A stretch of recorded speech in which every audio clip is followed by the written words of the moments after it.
अगर किसी लड़की के फर्स्ट नाइट में ब्लीडिंग नहीं हो रही है फिर भी वो वर्जिन हो सकती है। कई गर्ल्स को तो बचपन से ही हाइमन नहीं होता।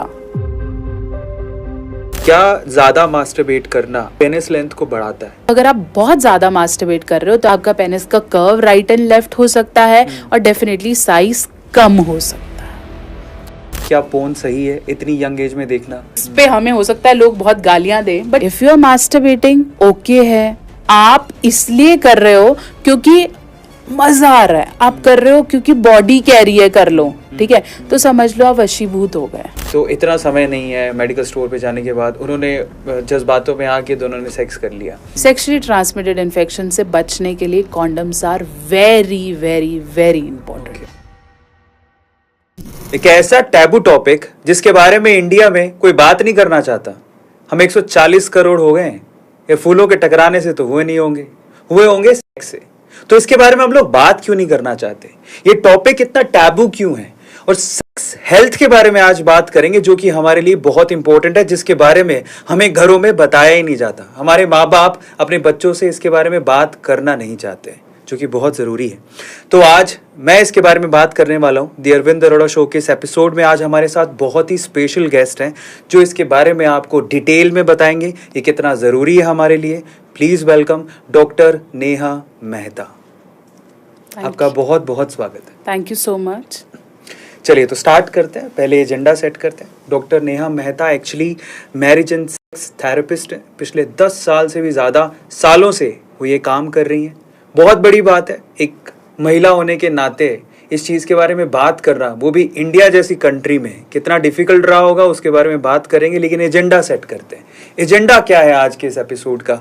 तो देखिए, जिसके बारे में बात नहीं करते उसके बारे में एंथुजियाज्म ज़्यादा होता है, लेकिन यहाँ पर इस चीज़ के प्रोन्स एंड कॉन्स दोनों हैं, प्रॉब्लम्स भी हैं और इसके बहुत सारे फ़ायदे भी हैं।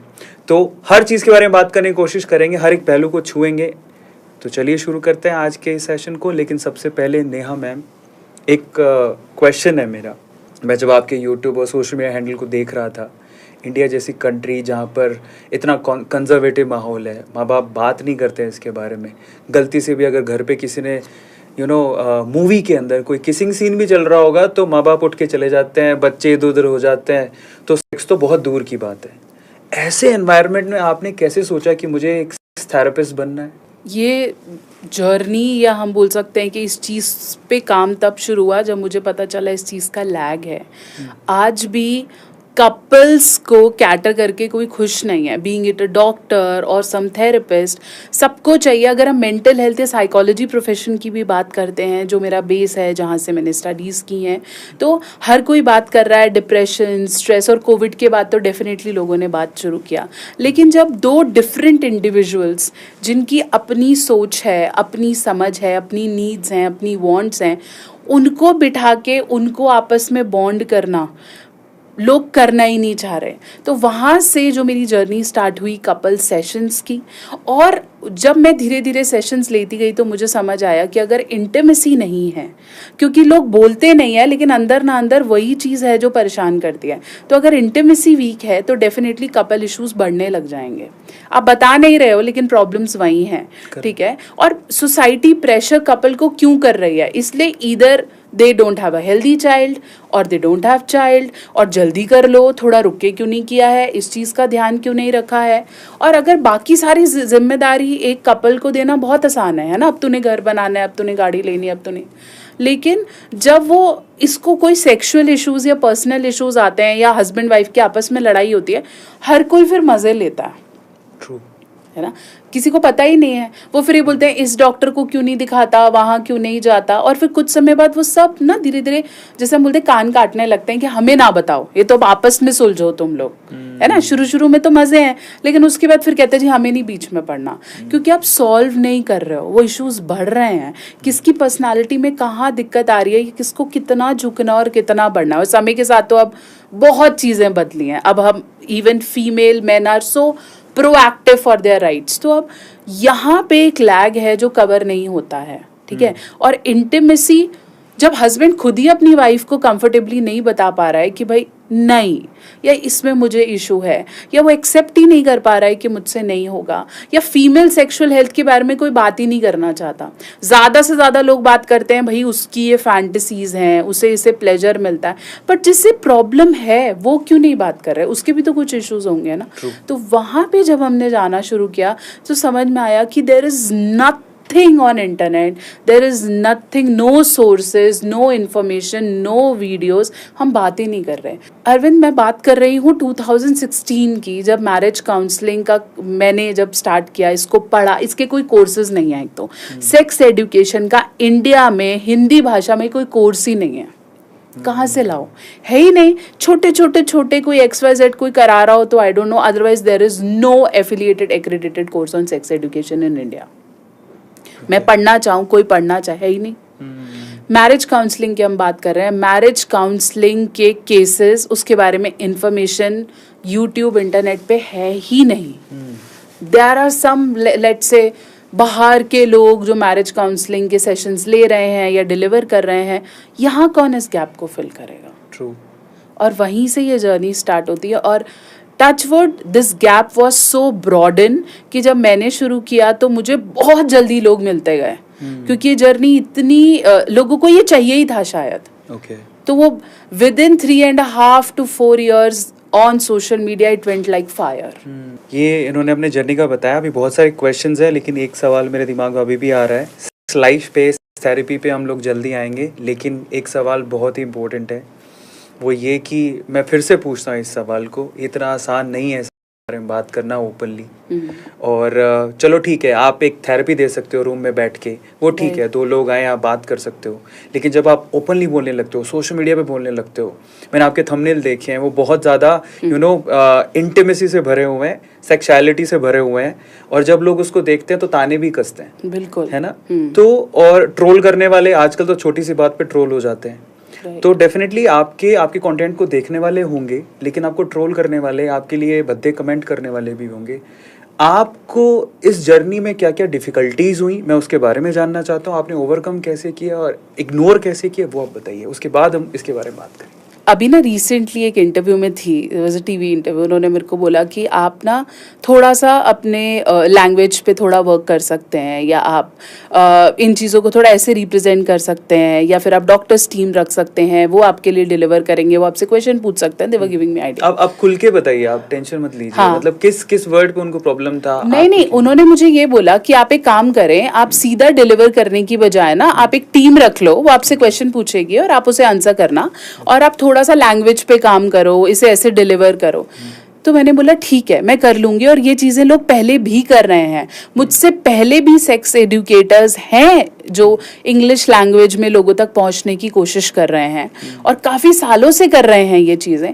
बट उस तबके को कौन आंसर करेगा जो कि जैसे हम कहते हैं बस 2nd और 3rd टायर लोग हैं, वो लोग जिनकी आमदनी कुछ 30 से 40-50 हज़ार रुपए है, उन तक कौन पहुंचेगा? क्योंकि सबसे ज़्यादा जैसे हम बोलते हैं जनसंख्या और मास उन्हीं लोगों का है। तो वो लोग किसके पास जाएं, वो लोग किससे कंसर्न करें, वो अपनी भाषा में किसे बता पाएं कि क्या प्रॉब्लम है? ठीक है, how many of you know what is erection? हमें शायद पता ही नहीं है कि इरेक्शन एक वर्ड है। हम तुम पढ़ लिया, हमें पता चलो इरेक्शन बोल सकते हैं, बट अगर कोई डॉक्टर बोले आपको PME है, आपको प्रीमेच्योर इश्यूज हैं, तो आम जनसंख्या को नहीं पता है। उनकी भाषा यही है, उनकी भाषा वही है जो मैं थंबनेल्स में लगा रही, क्योंकि वो वैसे ही बोल रहे हैं।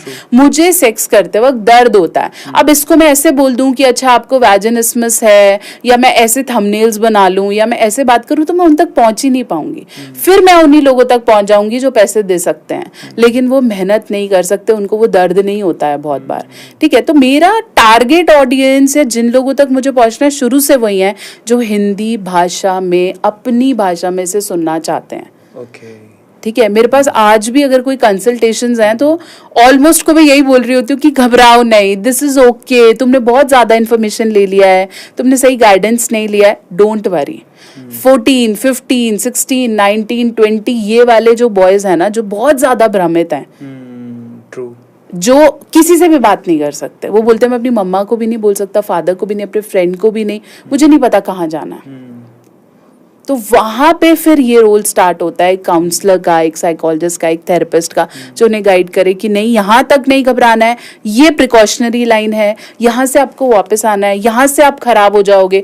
तो वो सब गैप कौन फिल कर रहा है? बहुत ईजी है ना ये डिलीवर करना, don't masturbate, don't do this, ऐसे मत करो, लेकिन क्या करो भी तो बताओ। ट्रू। और कितना करो, कब रुको, ये कोई नहीं बता रहा। हाँ ये बता रहे हैं, अच्छा ये दवाई लेनी है, ये नहीं करना है, इसको इस लेवल तक करना है, बहुत लोग बता रहे हैं ना, लेकिन अगर करना है तो कैसे करें, और क्या ये इतना बुरा है? वो अपनी भाषा में समझाने वाला कोई नहीं था। और मैं आज भी बोलती हूँ कि हो सकता है मैंने बहुत ट्रोल्स ताने सुने हैं, लेकिन now people are following me. I have seen, मेरी एक वीडियो जाता है उसके बाद 15 चैनल्स उसी टॉपिक को कवर कर रहे होते हैं। मैंने बिल्कुल स्क्रैच से शुरू किया है एंड आई नो कि मैं नहीं रुक सकती। अगर मैं रुक गई तो वो जो 16 और लोग खा रहे हैं वो रुक जाएंगे। True true true. तो ठीक है ना, मैंने ही करना है। None of my videos, none of the content, the people वो बोलते हैं आप व्यूज के लिए कर रहे हो, आप पैसे के लिए कर रहे हो, आई am not doing it for it. मैं आज भी लोगों को बहुत खुले में अपना डैशबोर्ड दिखा सकती हूँ, आई am not earning a Penney out of it. मेरे लिए ये सिर्फ डिलीवरी है, सिर्फ वो एजुकेशन है जो मैंने ली है और मैं देना चाह रही हूँ। और मेरा मुहिम, अगर हम बोले ना what is my aim of life, मैं क्यों ही कर रही हूँ, मैं सिर्फ इसलिए कर रही हूँ क्योंकि मैं एक ही फैक्टर पे काम कर रही हूँ, फियर। ये जो अननेसेसरी फियर जगता है, टेंशन है, घबराहट है, आपको बस बोल दिया जाता है कि तुझे HIV हो जाएगा, अब तूने ये क्या किया, तूने ऐसे कर लिया अब ये हो जाएगा, भाई तू तो गया। या लड़की को बोल दिया अब तो तेरा ये खराब है, अब तो तेरा पति तेरे को छोड़ेगा, उसने ऐसा क्यों किया। तो वो जो घबराहट, टेंशन है, जिसके लीगल साइंटिफिक आंसर्स कोई खुल के नहीं देना चाह रहा है, आई एम डूइंग दैट। पता है ये सवाल एक्चुअली मेरे लिए था क्योंकि सेशन से पहले मैं इनको सजेशन दे रहा था कि आप हिंदी की बजाय इंग्लिश में अपने थंबनेल बनाइए, पर अब मुझे समझ में आ गया, इसका जवाब मुझे मिला है बेसिकली। क्योंकि यार Tier 1 सिटीज़ के लिए जहाँ पर एजुकेटेड लोग हैं, इंग्लिश सोफिस्टिकेटेड भाषा को समझने वाले लोग हैं, उनके बारे में थेरेपिस्ट बहुत है क्योंकि वो पैसा दे सकते हैं, उनकी पेइंग कैपेसिटी है। लेकिन Tier 2 Tier 3 सिटी में जहाँ पर हार्डकोर इंग्लिश लोग नहीं समझते, जहाँ पर हिंदी में लोग बात करते हैं, जहाँ पर लोग ये नहीं कहते मैं सेक्स करना चाहता हूँ, वो हिंदी में बात करते हैं, उनको समझाने वाला कौन है? तो डेफिनेटली वहाँ पर उनकी भाषा में बात करने के लिए किसी को हिम्मत चाहिए, और वो हिम्मत डॉक्टर नेहा ने दिखाई है। तो उसके लिए एक बार क्लैप तो बनता है और हार्ट बनता है। नेक्स्ट टाइम पे ट्रोल करने से पहले इनके एम को ज़रा सोचिए कि ये किस वजह से कर रही हैं। एक और बात, ये बिल्कुल सही बोल रही हैं कि इनको मोनेटाइजेशन पॉसिबल नहीं है इनके वीडियोस पे। उसके पीछे का रीज़न है क्योंकि ये टॉपिक इतना बोल्ड है कि YouTube अलाउ नहीं करता है। YouTube येलो डॉलर दे देता है, और जिसको YouTube की समझ है वो समझ पाएगा कि येलो डॉलर में कमाई नहीं होती है। तो मोनेटाइजेशन पॉसिबल नहीं है, और उसके बावजूद जो अगले चैनल्स है, जैसे मैम ने बताया कि वो तो उन्होंने मोनेटाइज किए ही नहीं, बहुत सारे वीडियोस मोनेटाइज है ही नहीं। तो इसमें कमाना कोई मकसद नहीं है, आप लोगों की मदद करना मकसद है। और क्योंकि आप लोगों की मदद करना मकसद है, तो चलिए आपकी मदद की तरफ ही चलते हैं। सबसे पहले हम लोग टीनेज से स्टार्ट करेंगे, उसके बाद हम लोग मैरिड कपल की तरफ चलेंगे, सभी की प्रॉब्लम्स को कैटर करते हैं। जवाब आपको बहुत सारे मिल ही गए होंगे कि नेहा मैम ये सब क्यों कर रही हैं। पहले हम लोग आते हैं, पैदा होता है इंसान सेक्स की वजह से होता है, उससे पहले की प्रॉब्लम हम बाद में समझेंगे। लेकिन जैसे ही 10, 11, 12 साल का होता है, उसके बाद उसको सेक्सुअल इश्यूज या फिर सेक्सुअल इंटिमेसीज, या फिर हम कहें कि सेक्सुअल डिजायर्स पैदा होने लगते हैं। एग्जैक्टली ये वर्ड था। मतलब उसको समझ में आता है कि हाँ मेरे हार्मोन्स चेंज हो रहे हैं। उस टाइम पे वो धीरे धीरे पोर्न की तरफ जाता है। सबसे पहले दोस्त होते हैं, दोस्त सबसे पहले पोर्न की तरफ लेके जाता है, फिर मास्टरबेशन करता है। तो पोर्न पे चलते हैं सबसे पहले। आपको क्या लगता है कि क्या पोर्न सही है इतनी यंग एज में देखना?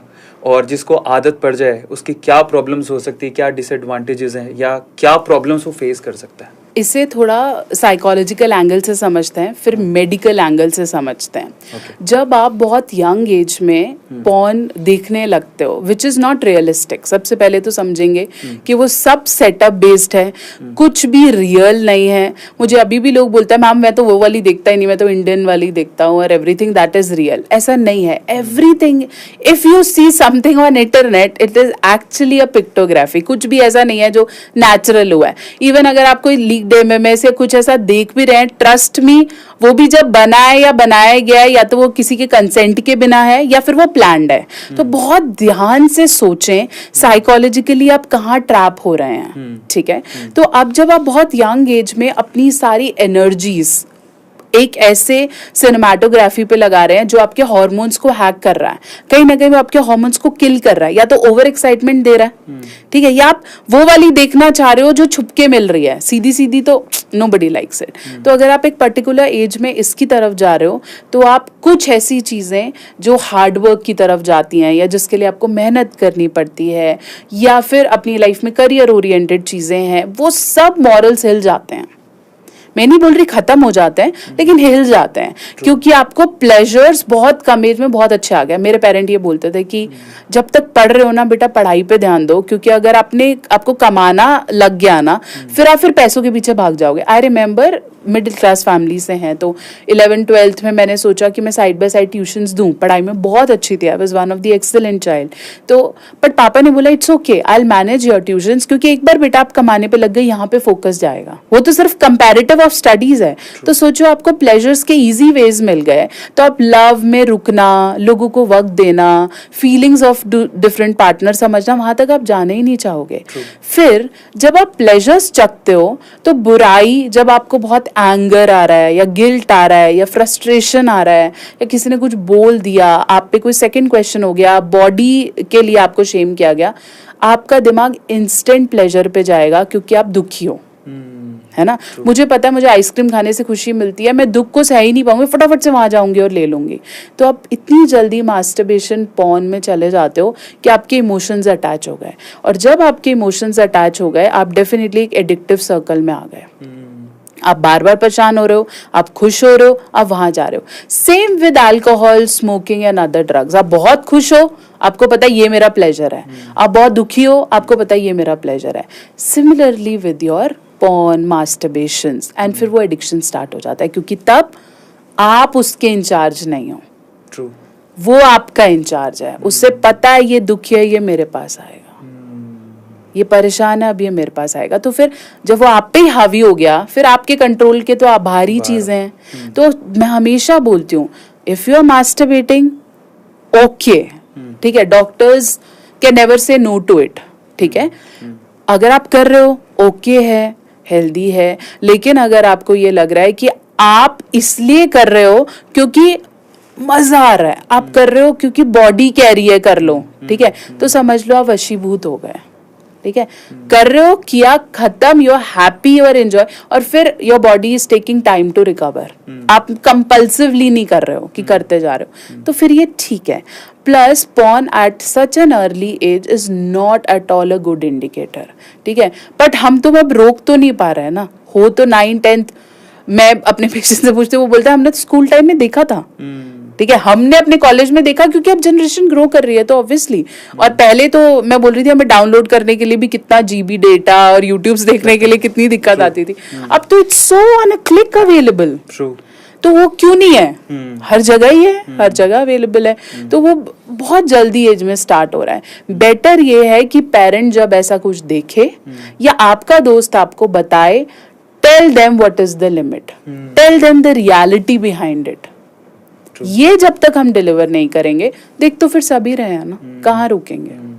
पर मास्टरबेशन डॉक्टर्स कहते हैं लिमिट में तो हर चीज ठीक है, बट लिमिट से बाहर नहीं। राइट। तो उसकी लिमिट क्या है? जैसे पोर्न एडिक्शन हो गया, हाँ। तो उसके बाद तो क्या है, इंसान आ रहा है स्कूल से, स्कूल में भी वही पिक्चर्स चल रही है दिमाग में, घर पे आ रहा है तो वो पोर्न ही देख रहा है, उसके बाद फिर वो मास्टरबेट करता है, एक हद पार हो जाती है, उसके बाद उसको हेल्थ इश्यूज भी आने लगते हैं, तो उसके बारे में भी डिस्कस कर लेते हैं। जब ये सब बढ़ता है, क्योंकि बच्चा किसी को डिलीवर नहीं कर रहा है, फिर यही एज लगा लेते हैं हम, 14, 16, 17 वाला एज है।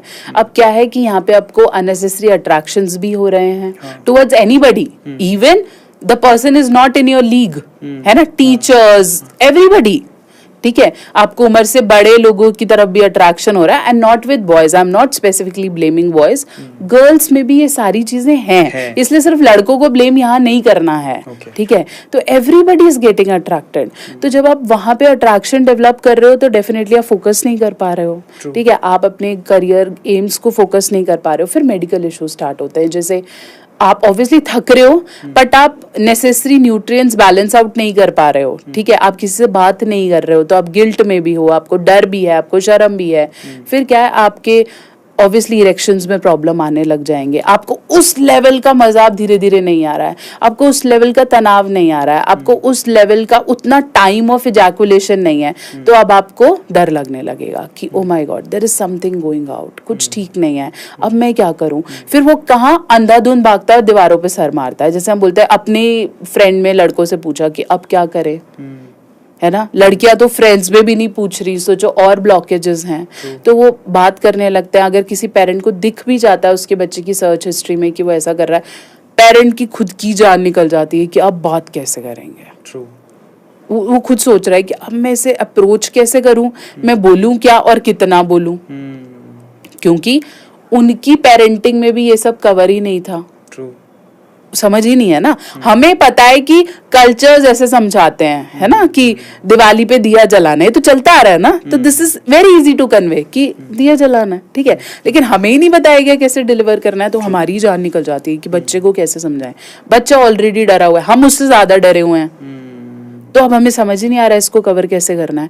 बहुत से पेरेंट्स आज तक सपोर्ट नहीं करते हैं अपने बच्चों को जब वो ऐसे इश्यूज बोलते हैं, उन्हें ब्लॉक करते हैं कि ऐसा कुछ नहीं होता है, तू करना छोड़ दे, तू कल, उसको समझ नहीं रही कि वो क्यों कर रहा है, वो कहाँ परेशान हो रहा है, ठीक है। मैरिज के बाद भी आज भी अगर कोई लड़का बोलते that I am not prepared for marriage right now, वो ये नहीं समझ रहे कि शायद वो सेक्सुअल इश्यूज की वजह से परेशान हो रहा है। उसको बोलते क्या दिक्कत है तेरे को, तेरे पैसे नहीं है क्या, तेरी जॉब ठीक नहीं है, और बहुत ब्लंटली बोलेंगे कि अच्छा फिर तेरे से हो नहीं रहा, चल तेरे को डॉक्टर के पास लेके जाए। अरे सिट विद हिम, आस्क, हो सकता है ये इशू हो ही ना, हो सकता है वो सिर्फ डर ही रहा हो। तो बात ही नहीं करना चाह रहे हैं ना। जब धीरे धीरे आप ओपन अप होते हो, ये भी एक बहुत बड़ा मिथ है कि आप ओपन अप होते हो तो आप अपने बच्चे को एक्टिव कर देते हो सेक्सुअली। ये बात भी है ना। अगर आप जल्दी पीरियड्स के बारे में बताते हो तो बच्चा मैच्योर हो जाएगा, आप सेक्स के बारे में बता रहे हो तो बच्चा मैच्योर हो जाता है, आप इसके बारे में बता रहे हो मैच्योर हो रहा है। अरे मैच्योर कैसे होगा ना, अगर आप सही तरीके से बता रहे हो तो नहीं होगा। उल्टा वो जब ये सब XYZ कंटेंट देगा तो ज्यादा मैच्योर हो जाएगा और डर जाएगा। तो ये सारा गेम डर का है, एंड डर brings business like anything. True. बाकी सब ब्रांड्स इसी पे तो खेल रहे हैं कि डर जगाओ और पैसा कमाओ। यस। हम बात कर रहे हैं उस एज की जब नई नई जवानी फूटती है ना, उसमें लड़के भी हैं लड़कियां भी हैं। लेकिन सबसे पहले प्रॉब्लम्स की बात कर लेते हैं। जब आसपास के एनवायरनमेंट में लड़कियों को दिखता है कि अच्छा उसमें भी इस तरह की फीलिंग्स हैं, सेक्सुअल फीलिंग्स आ रही है, अच्छा उस लड़की में भी सेक्सुअल फीलिंग्स आ रही है, लेकिन मेरे में तो है ही नहीं। जनरली मैंने ऐसे बहुत सारी लड़कियां देखी हैं जब आपस में बात करती हैं, अच्छा क्या होता है सेक्सुअल फीलिंग्स में, देन लड़कियां बोलती हैं कि वेट होता है, लेकिन कई लड़कियों के वेट होता ही नहीं है, और वो फिर सोचने लगती है, आत्मग्लानि में चली जाती है कि मैं नारी हूँ कि नहीं। ये चीज़ बहुत ही इंपॉर्टेंट है जिसके बारे में डिस्कशन बहुत ज़्यादा ज़रूरी है, क्योंकि अर्ली एज में जब ये सिम्टम्स नहीं दिखते तो शादी के बाद उसको बहुत प्रॉब्लम होती है, बहुत ज़्यादा, और सुनने को भी बहुत मिलता है कि ये तो बांझ है। बाद में पता लगता है कि ये तो बांझ है, और पता नहीं कितने ताने कसने को मिलते हैं। पहले तो ये प्रॉब्लम्स आपके सामने आती हैं किसी लड़की की कि उसको सेक्सुअल डिज़ायर या सेक्सुअल फैंटेसीज इंटिमेसीज फील ही नहीं हो रही हैं, और उसको दूर करने के लिए क्या करें? एक बहुत ही इम्पॉर्टेंट चीज़ है एसेक्सुअलिटी। उसको कोई मानता नहीं है। डेमी सेक्सुअलिटी, इतनी सारी सेक्सुअलिटी के पैटर्न्स हैं, लोग समझना ही नहीं चाहते हैं, ठीक है। लोग कनेक्ट ही नहीं करते। लोगों को लगता है ऐसा कैसे हो सकता है कि इसको फीलिंग ही नहीं आ रही, ठीक है। पॉसिबल ही नहीं है। ऐसा कैसे कि तुम टच ही नहीं करने दे रही हो, या तुम्हें डर लग रहा है, या डिस्पायरूनिया। डिस्पायरूनिया मतलब आप ये समझिए कि योनी सेक्स के टाइम पे ऐसे बंद हो जाती है और इतना पेन होने लगता है एक्सट्रीमली। लोग कहते हैं ऐसा पॉसिबल ही नहीं है, ये तो तुम करना ही नहीं चाह रहे हो, या तुम्हारे अंदर इंटरेस्ट ही नहीं है, तुम क्वेश्चन कर रहे हो। तो ये सारी चीजें स्टार्ट कब होती हैं? जब उस अर्ली एज में या तो आप अपने फेमिनिज्म पे क्वेश्चन करते हो, आपको बीइंग अ फीमेल बहुत ज्यादा क्वेश्चन किया जाता है कि तू औरत होके क्या कर रही है, या वो बार बार ये बोलती काश मैं औरत ही नहीं होती, और काश मुझे ये सब प्रॉब्लम्स नहीं होती, या फिर आपसे छोटी उम्र में कुछ गलत हो जाता है या कोई गलत करता है, या फिर आप खुद को माफ नहीं कर पाते हो इन सब चीजों के पीछे। तो ये सब प्रॉब्लम्स तब स्टार्ट हो जाती है। डेफिनेटली जैसे मेल्स में कंपैरिजंस है ना कि तुझे दाढ़ी नहीं आई है ना, अभी ऐसा नहीं, ऐसे फीमेल में भी कंपेयर। तो कभी तक पीरियड शुरू नहीं हुए, है ना, तूने अभी तक ब्रा नहीं पहनी है, दिस एज एक्चुअली कंपैरिजंस, और ये कंपैरिजंस ग्रो करते हैं, लड़कियां आपस में खुद से ये फील करती हैं कि शायद मैं फेमिनिस्टिक कैटेगरी में हूं नहीं, ठीक है। और अगर आप मेल की तरफ अट्रैक्टेड फील नहीं कर रहे हो या फीमेल की तरफ अट्रैक्शन फील नहीं कर रहे हो, तो उसको सही से समझाने वाला भी कोई नहीं है। हम तुम जहां हम बोलते हैं भाई मेरी आइडेंटिटी स्ट्रेट है, ठीक है, आज हमसे कोई बोले तो नहीं यार वी आर मैरिड, हमारी आइडेंटिटी स्ट्रेट है, लेकिन अगर आज भी मैं आपको 1 महीना लगातार बिठा के दूसरी कैटेगरी, लेट्स से गेइश कैटेगरी की वीडियोस दिखाती हूँ, आपको ऑटोमेटिकली फीलिंग आने लगेगी। ट्रू, आप हो नहीं, लेकिन आपकी फीलिंग वहां चली जाएगी, क्योंकि आप उस टेंडर एज में उस तरह का कंटेंट बहुत ज्यादा देख रहे हो। ट्रू, तो आपको दूसरी तरफ से अट्रैक्शन फील ही नहीं होगा। जहां हम फीट फेटिश की बात कर रहे हैं या हेयर फेटिश की बात, फेटिशिस्ट चाहे कोई भी है, ठीक है, उसकी बात कर रहे हैं, वो ऐसे बचपन से थोड़ी ना आते हैं, बहुत कम केसेस में जेनेटिकली ट्रांसफर्ड है। अदरवाइज ये होता क्यों है? क्योंकि आपने उस माहौल में ये सारी चीजें देख ली, उस उम्र में आपने डोमिनेशन की वीडियोस देख ली हैं बहुत ज्यादा, तो अब अल्टीमेटली अब आपको डोमिनेटिंग पार्टनर चाहिए। आप कहते हो जी मुझे तो BDSM कैटेगरीज ही सूट करती है, मुझे इरेक्शन ही नहीं आ रहा है। क्यों? क्योंकि उस एज में आपने बात ही नहीं करी, आपने कन्वे ही नहीं किया। यू नो, मास्टरबेशन भी अगर आप प्रोन तरीके से कर रहे हो या बहुत ज्यादा ग्रिप के साथ हाथ से कर रहे हो, तो आपको प्रॉब्लम्स आएंगी। लोग मास्टरबेशन के बारे में बात नहीं कर रहे, फिर ये सही और गलत कैसे करते हैं, सोचो कौन बात करता होगा। True, true. तो लोग तो बात ही नहीं कर रहे हैं ना। आज भी मुझे 30 इयर्स के मेल कॉल करके आता है, मैम आपकी वीडियो से हमें पता चला कि हम प्रोन कर रहे थे और हमें प्रॉब्लम्स हो रही हैं, हमें किसी ने बताया ही नहीं। इवन डॉक्टर के पास भी जाते हैं तो उन्होंने उससे, जो हम बात कर रहे हैं, फिजिशियन है, यूरोलॉजिस्ट है, एंड्रोलॉजिस्ट है, उन्होंने कभी पूछा ही नहीं आप कैसे करते हो। वो यही पूछते करते हो, बोला हाँ ठीक है, सेक्स हो रहा है, ठीक है, ओके, दवाई लिख के और जाओ। तो मैं यहाँ कैटेगरी को डिवाइड करता हूँ, लड़कियों को अलग और लड़कों को अलग, क्योंकि आपने इसमें दोनों के बारे में बात कर दी, तो पहले लड़कियों को एड्रेस कर लेते हैं, फिर लड़कों को। तो अगर किसी लड़की के ये प्रॉब्लम है कि उसको सेक्सुअल फैंटेसीज है ही नहीं, उसको बिल्कुल भी फीलिंग ही नहीं है किसी लड़के के लिए, उसको विजाइना वेट नहीं होता है, क्या ये एक समस्या है?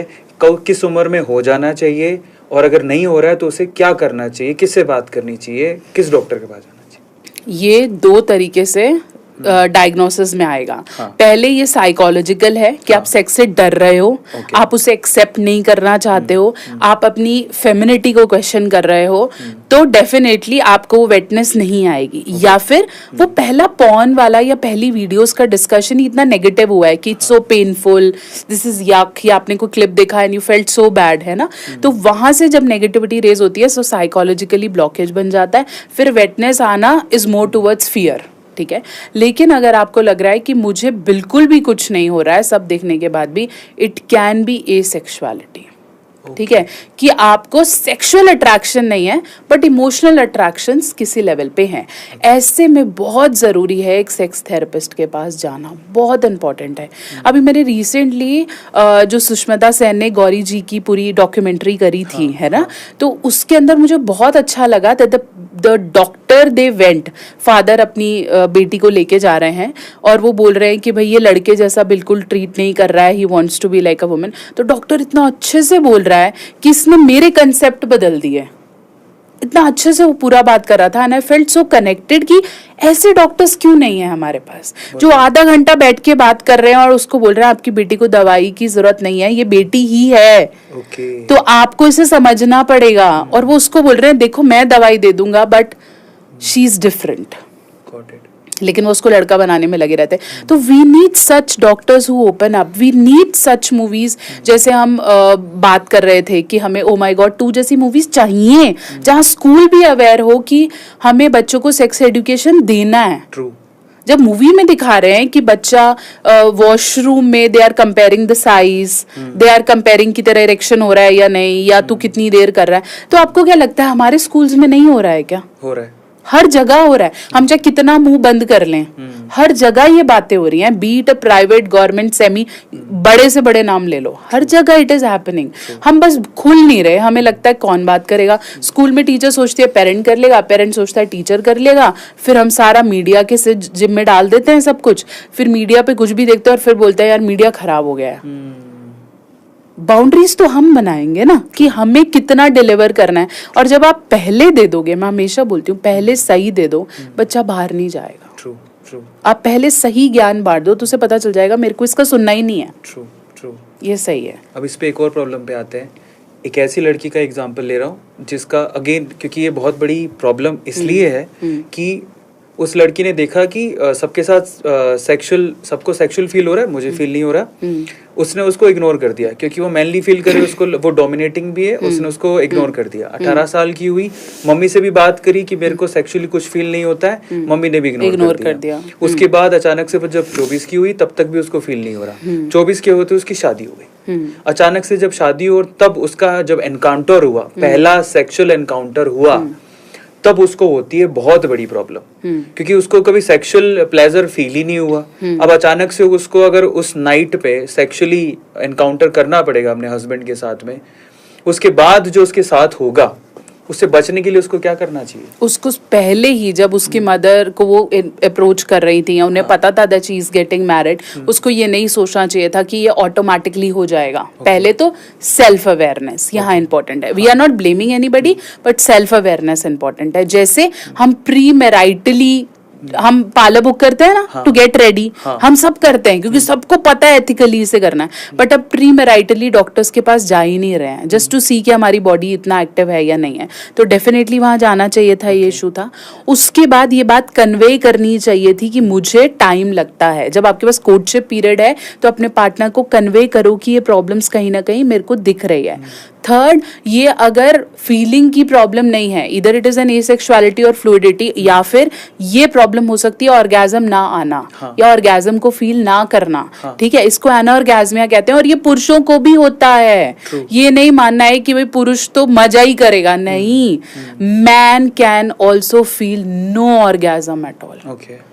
ठीक है, इसका कोई इलाज है? डेफिनेटली ये साइकोलॉजिकल इशू है, इसमें मेडिकल दवाइयां काम करती ही नहीं है। ओके, ये पॉइंट वाली बात है कि साइकोलॉजिकल इशू है। हाँ, साइकोलॉजिकल इतने मेडिकल इश्यूज हैं कि आपको नहीं समझ में आएगा कि मैं इसके लिए दवाई लूं या क्या। फिर वो अंधाधुंध जैसे मल्टीविटामिन खाते रहते हैं या डॉक्टर्स के पास जाते रहते हैं। जिन प्रॉब्लम्स का सिरा ही आपके दिमाग से जुड़ा हुआ है वो फिर इससे ठीक होगी नहीं। अब हम बात कर रहे हैं खड़ा नहीं हो रहा है, बहुत सिंपल सा, लोग इसी भाषा में बोलते हैं, ठीक है, नहीं हो रहा है। अब इसके लिए आप 6 साल से डॉक्टर के पास जा रहे हो, ठीक है, फला दिखाया, वहां दिखाया, यूट्यूब का डॉक्टर दिखाया, ये कर लिया, मैं तो इम्प्लांट कराने को तैयार हूं, ठीक है। जब आपको लग रहा है 6 साल से ट्रीट नहीं हो रहा है, आपको एक बार भी नजर नहीं आता कि मैं एक बार साइकोलॉजिस्ट से मिलूं, हो सकता है मेरा दिमाग कहीं वीक हो रहा हो। ट्रू। मैं इतने पॉडकास्ट सुनती हूँ जहाँ मेडिकल डॉक्टर्स एक लिमिट के बाद आके रुक जाते हैं कि ये साइकोलॉजिकल है। फिर जब ये साइकोलॉजिकल इशू डॉक्टर समझते हैं तो फिर डिलीवर करें। ट्रू, कि ये यहाँ हो रहा है, प्रेगनेंसी नहीं हो रही, सारे टेस्ट करा लिए, सब करा लिया, सब हो गया, नहीं हो रही, तो भाई स्ट्रेस है ना। फिर आप रेडी नहीं हो ना उसको कंसीव करने के लिए। और आप किसी भी जान को तभी कंसीव कर पाओगे जब आप दोनों स्ट्रेस फ्री और एक्सेप्टिंग मोड में होगे। ट्रू। अगर आप हील्ड नहीं हो, आप ट्रोमेटिक हो, आपके चक्रास ब्लॉक्ड हैं, चाहे हम कितना भी बोले जी हम डॉक्टर भगवान को नहीं मानते, बट ये तो बॉडी सिस्टम्स मानने पड़ेंगे ना। ट्रू। तो अगर आप इतना ज्यादा स्ट्रेसफुल आप रोज कर रहे हो, आई have scene couple doing daily out of pressure कि हमें कंसीव करना है, रोज करने की जरूरत ही नहीं है। आप अपने ओव्यूलेशन डेज को समझो, उन दिनों करो, और उन दिनों भी प्रेशर के साथ मत करो कि 5 दिन है अब तो रोज ही करना है। इतने तो मिथ्स हैं। तो वो अब आप इतना प्रेशर करके बिना फीलिंग के कर रहे हो, आपको कैसे कंसीव हो जाएगा? नहीं होगा। It has to be out of love, और जब तक ये नहीं होगा कंसीव इज इम्पॉसिबल। तो आप फिर बस डॉक्टर को दिखाते रहो, रिपोर्ट चेक कराते रहो, दवाइयां देते रहो, और फिर घूम फिर के IVF चले जाना ये बोल के कि हमने तो बहुत ट्राई कर लिया जी। फाइनली इससे एक चीज़ निकल के आती है, चाहे लड़कियों का प्रॉब्लम हो, उन्हें सेक्सुअल फील हो रहा हो या नहीं फील हो रहा हो, लड़कों का प्रॉब्लम हो, उन्हें इरेक्शन हो रहा हो कि नहीं हो रहा हो, या फिर मैरिड कपल का जिन्हें बच्चे नहीं हो रहे, ठीक है, सब में एक चीज़ कॉमन है और वो है साइकोलॉजिकल प्रॉब्लम है। ये कोई मेडिकल प्रॉब्लम रेयर होती है, आप उसके लिए तैयार नहीं हो। अगर आप साइकोलॉजी थेरेपी को दिखाओ, थेरेपी के लिए जाओगे तो डेफिनेटली इसका सोल्यूशन निकलेगा। चलिए हम थोड़ा और आगे चलते हैं। लड़कियों की प्रॉब्लम को हमने समझा, लड़कियों की एक काउंटर पार्ट और है, ठीक है, उसके बाद हम यही सेम चीज़ लड़कों में भी है जी। तो दोनों में चलते हैं। काउंटर पार्ट ये भी है कि किसी को तो असेक्सुअली फील होता है, कईयों को बहुत ज्यादा फीलिंग है, कईयों को हर समय ये लगता है कि हाँ सेक्स बिल्कुल एकदम दिमाग में बैठ गया है, उनको लगता है कि बस ये, इससे ज्यादा मजा तो किसी चीज में है ही नहीं, और बहुत ज्यादा फैंटेसीज हैं, और वो कहीं ना कहीं उनके करियर को, उनकी स्टडी को खराब भी करती हैं और उनकी मैरिड लाइफ को भी आगे इम्पैक्ट करती हैं, क्योंकि अभी तो वो 11, 12, 15 साल के हैं, आजकल बहुत यंग एज में होने लग गए हैं। बिल्कुल है। तो जब शादी का टाइम आता है तो 10 साल में उन्होंने इतना सब कुछ कर लिया होता है उससे पहले कि शादी के टाइम पे अब वो जीरो हो चुके हैं। अब उनको लगता है कि अब तो गया, उसके बाद तो उनके ट्रस्ट ही खत्म हो जाता है। वहां वो मैरिड लाइफ को बचाने के लिए इस एज में कितना रिस्ट्रिक्शन करें दोनों लड़का और लड़की, वो प्लीज बताइए। इसको ना ऐसे समझने की कोशिश करते हैं कि आजकल हो क्या रहा है ना, आपको सेक्स के बारे में पता सब कुछ है, ठीक है, तो आपका माइंड एक्टिव है क्योंकि आपने इतना कुछ देख लिया that your mind wants it, ठीक है, but your body is not very active. क्यों? क्योंकि बॉडी थक रही है, इतना इन्वायरमेंटल क्लैशेस हैं, इतनी पॉइजनिंग है, इतना पॉल्यूशन है, आप खाना कैसे कर रहे, सब कुछ। तो आजकल every second person is mentally they want it but body support नहीं करता। ट्रू, ठीक है, कि यार इतना नहीं हो पाता, करना तो मैं रोज चाह रहा हूँ लेकिन होता नहीं है, डॉक्टर क्या करें, ठीक है। तो एक तो हम बहुत जल्दी ना इन सब चीजों को एक्सपेरिमेंट कर रहे हैं, ठीक है। फिर ये बात भी सही है कि आप अर्ली एज में अगर मल्टीपल पार्टनर्स करें, क्योंकि they are very easy to get a body. मैं तो अब मेल फीमेल भी बात नहीं करती, अब तो मैं बोलती हूँ it's very easy to get a body for pleasure, ठीक है ना, बहुत आसान है। तो आपको कोई मिला, आपने मल्टीपल एक्सपेरिमेंट्स किए, आप खुल के उसके बारे में बात कर रहे हो, आप तो ट्रूथ एंड डेयर भी वैसे कर रहे हो, सब कुछ वैसे गेम्स खेल रहे हो। तो जब वैसे वाला हो जाएगा, वही बात है, किसी ने एक्सट्रीम देख लिया हो तो फिर वो छोटा वाला उसे प्लीज नहीं करता।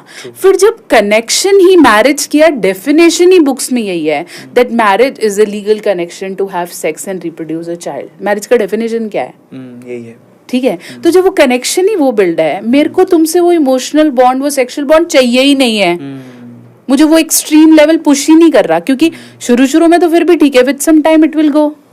तो जब वो बॉन्ड ही नहीं पुश कर रहा तो मैरिज डिस्टॉर्ट होती है, इसी वजह से डिवोर्स, कलेश बढ़ रहे हैं, क्योंकि आप अट्रैक्शन लूज करते जाते हो।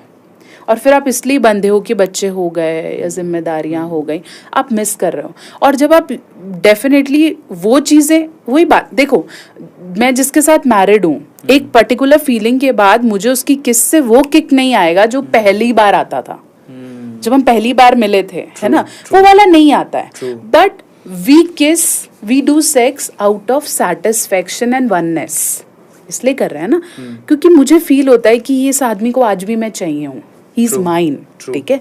लेकिन वो वाला या यंगशिप वाला तो प्लेजर नहीं है ना। लेकिन आज भी अगर मैं उस प्लेजर के लिए इस आदमी को रोज तड़पाऊं, उसे ब्लेम करूं, उसे क्वेश्चन करूं, तो इसको तो साइकोलॉजिकल प्रॉब्लम्स होंगी ही ना। ट्रू, ये फिर डॉक्टर के पास भागेगा, ये फिर गिल्ट में आएगा, और फिर इसको लगेगा इसकी शादी टूटी, फिर दूसरा कोई जैसी इसको सिंपैथी दिखाएगा या एक्स्ट्रा मैरिटल में भागा। तो मैं वो चीज ना करूं ना जो मैंने पहले। अब हम रोक नहीं रहे कि आप बिफोर मैरिज रिलेशनशिप्स में मत जाओ, आप हो ओके है, आप नहीं हो ओके है, आप सेक्सुअली कंफर्टेबल हो, आप करना चाहते हो ओके है, लेकिन कहीं ना कहीं एक बाउंड्रीज में इनको समझना पड़ेगा। फिर वही बाउंड्री वाली कला आती है कि आपको समझना पड़ेगा कि मेरे को किस लेवल तक एक्सपैंड करना है। कई लोग आज भी हैं जो बोलते हैं जब तक मेरी शादी नहीं होती, I don't want to do with anyone. That's great, है ना, आज भी हैं ऐसे लोग, ठीक है, छोटा मोटा केस हुआ कुछ है, but they don't want to do experiment it, आज भी हैं। और जब उन्हें ये पता चल रहा है कि उसने किया या ये किया, तो ये भी आपस में शेक हो जाते हैं अंदर से कि my partner is not like that, है ना, ऐसा क्यों नहीं हुआ। अरेंज मैरिजेस आज भी हो रही हैं भाई, अगर आपको लग रहा है कि सबकी लव होती है, नहीं नहीं नहीं, लोग बैठे हैं जो फोकस कर रहे हैं और उनकी कोई मैरिज टूटती नहीं है। दिस इज अ मिथ कि लव मैरिज ही सक्सेसफुल है या सेक्स बिफोर मैरिज ही अच्छा है। हमने इतने कंसेप्ट चला दिए ना कि शादी से पहले हमें ट्राई करना चाहिए सेक्सुअल कंपैटिबिलिटी, मूवीज में इतना खुल के बात हो रही है, कर सकते हो, कोई मना नहीं है। बट अगर आप ये रेस में भाग जाओगे कि इसके साथ भी करा, वो भी करके देखा, ये भी करके देखा, डेफिनेटली ये शादी के बाद बहुत फीका होगा, आपको अच्छा नहीं लगेगा और फिर क्लैशेस बढ़ेंगे। शादी से पहले लड़के, आजकल आपको पता है कि इंडिया में जो माहौल है, लड़के फ्री हैं, लड़कियां फ्री नहीं हैं। तो जब लड़के फ्री हैं तो वो तो अपनी वर्जिनिटी खो देते हैं शादी से पहले। मतलब जनरली अमूमन ऐसा होता है, जरूरी नहीं है, बहुत सारे अच्छे लड़के भी हैं जो कहते हैं कि ठीक है मुझे वर्जिन ही रहना है। लड़कियां भी बहुत सारी ऐसी हैं जो कि अपनी वर्जिनिटी शादी से पहले खो देती हैं, राइट। लेकिन जब टाइम आता है, बहुत अच्छा रिश्ता आया है, और फिर जब वो आपस में सेक्सुअल कंपैटिबिलिटी के लिए आपस में जब बात कर रहे होते हैं लड़के लड़कियां, एक दूसरे से कॉमन क्वेश्चन होता है, आर यू अ वर्जिन। लड़का स्पेशली लड़की से पूछता है ना, प्रॉब्लम वहां पे क्रिएट हो जाती है। एक अच्छा रिश्ता ये झूठ से जा सकता है। बिल्कुल है, जाता है, और इसलिए लोग फिर झूठ बोलते भी हैं। हाँ। और फिर वो डरते भी हैं कि बताया तो। कितने कॉल्स हैं मेरे पास जिसमें लड़की कहती है उसे पता तो नहीं चल जाएगा ना, या आप मुझे बताओ कि कैसे होता है ये। ही रेगुलरली क्वेश्चंस मी। कितने कॉल्स हैं, मैं आपको रोजमर्रा में दिखा सकती हूँ कि आप ना प्लीज वो मतलब just talk to my husband and tell him that it is everything is fine. पहले तो वर्जिनिटी का कंसेप्ट हटाओ, क्योंकि ये जितना हम डिलीवर करते जाएंगे ना उतना आगे डर और क्वेश्चंस। फिर वही बात है, जो चीज डर है ना लोग उसे थ्रिल लेते हैं। ट्रू। वो करना चाहते हैं कि अच्छा ऐसे टूटती है तो करके देखते हैं, क्योंकि वो तो अनएक्सप्लोर्ड है ना, तो आउट ऑफ थ्रिल कर रहे हैं लोग।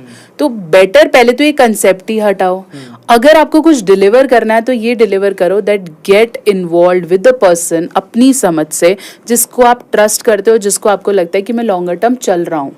ठीक है, और अगर लॉन्गर टर्म आप चल के कर लेते हो लेकिन फिर भी वो साथ नहीं रहता, तो फिर वर्जिनिटी का मामला देकर उसके कस्मे वादे उसको ब्लैकमेल मत करो। आपने खुद भी तो इन्वेस्ट किया था ना उस रिलेशनशिप में।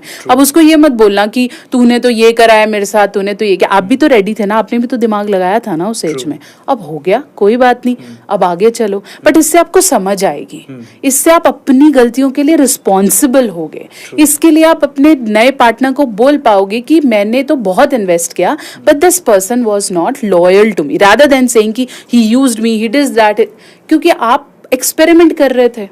ठीक है, तो अगर हम समझ के साथ करेंगे तो वर्जिनिटी के कंसेप्ट्स को ब्लॉक करें। Plus virginity can not be checked. ये निकालो कि ये चेक नहीं हो सकती है कि डॉक्टर ऐसे इंस्ट्रूमेंट लेके बोलेगा हाँ she is pass, she is fail, left right swap नहीं कर सकते हम। ठीक है, कि पास है या फेल है, बिल्कुल भी नहीं। तो virginity can not be check. Male भी वर्जन्स हो सकते हैं, फीमेल भी वर्जन होती है। फर्स्ट नाइट ब्लीडिंग दोनों को हो सकती है, और ऐसा कोई जरूरी नहीं है कि पहली बात हो सकता है दूसरी रात आ जाए, क्योंकि आप जितना एग्रेसिवली करोगे उतना मेल और फीमेल दोनों में ब्लीडिंग होती है। ठीक है, तो इसलिए ये मत सोचो कि लड़की को नहीं हुई है तो रिजेक्टेड है, निकालो। ठीक है, शादी आज और फ्यूचर है, शादी पास्ट में क्वेश्चन करने के लिए नहीं करी जाती। ठीक है, हाँ आपका पार्टनर बताए, जब वो समझदार होगा तो बताएगा, अगर वो डरेगा तो आपसे छुपाता ही रहेगा। बिल्कुल सच। तो वर्जिनिटी पे इससे ज्यादा ये क्वेश्चन करो कि do you had a partner, what was your experience, what you learned and why you felt to be sexual with him. आपको क्यों लगा कि मुझे उसके साथ फिजिकल हो जाना चाहिए, रादर देन सेइंग तू फिजिकल थी, तू गलत है, तू ऐसी है।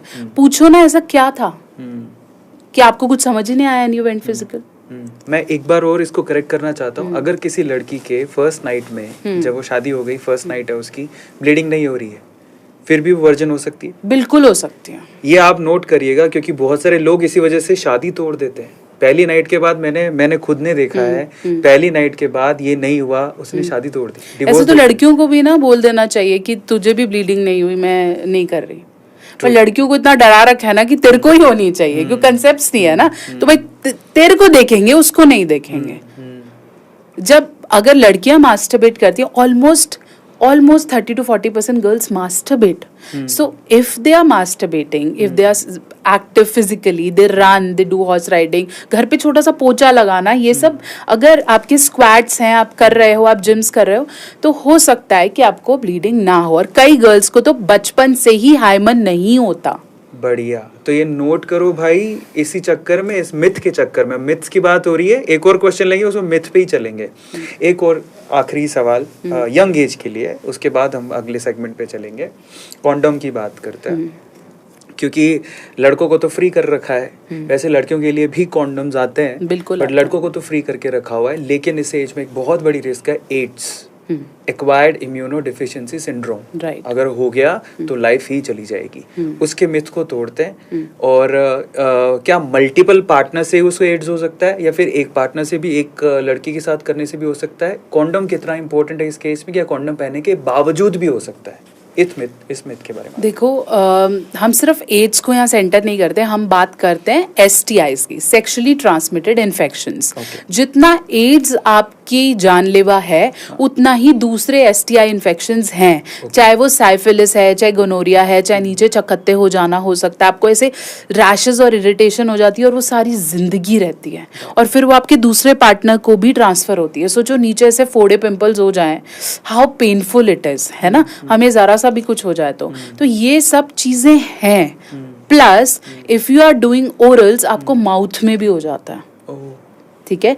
तो STI बॉर्डर टर्म में अगर हम बात करें, सेक्सुअली ट्रांसमिटेड इन्फेक्शन से बचने के लिए condoms are very very very important, ठीक है। अगर आप मल्टीपल या एक की बात कर रहे थे, एक से हो या मल्टीपल से हो, अगर किसी को ऐसे प्रॉब्लम्स हैं तो आपको हो सकता है, ठीक है।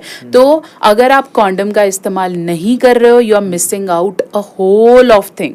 इसलिए अगर आप किसी ऐसे के साथ हो जिसका मेडिकल बैकग्राउंड आपको नहीं पता है, ठीक है, वैसे तो हम शादी भी किसी ऐसे से करते हैं जिसका मेडिकल बैकग्राउंड नहीं पता होता हमें, हमने उसके माँ बाप देखे, घर परिवार देखा, बट एटलीस्ट कोई आंसरेबल तो है। किसी को जाके पकड़ के डंडा तो मार दोगे, केस तो कर दोगे, यहाँ पे तो आपको पता ही नहीं है।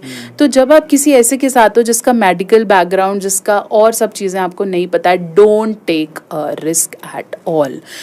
किस करना, बॉडी सक करना, ये भी क्वेश्चंस आते हैं, या फिर हमने तो बस फीट्स छुए थे, या हमने तो सिर्फ ऊपर ऊपर से रब किया था।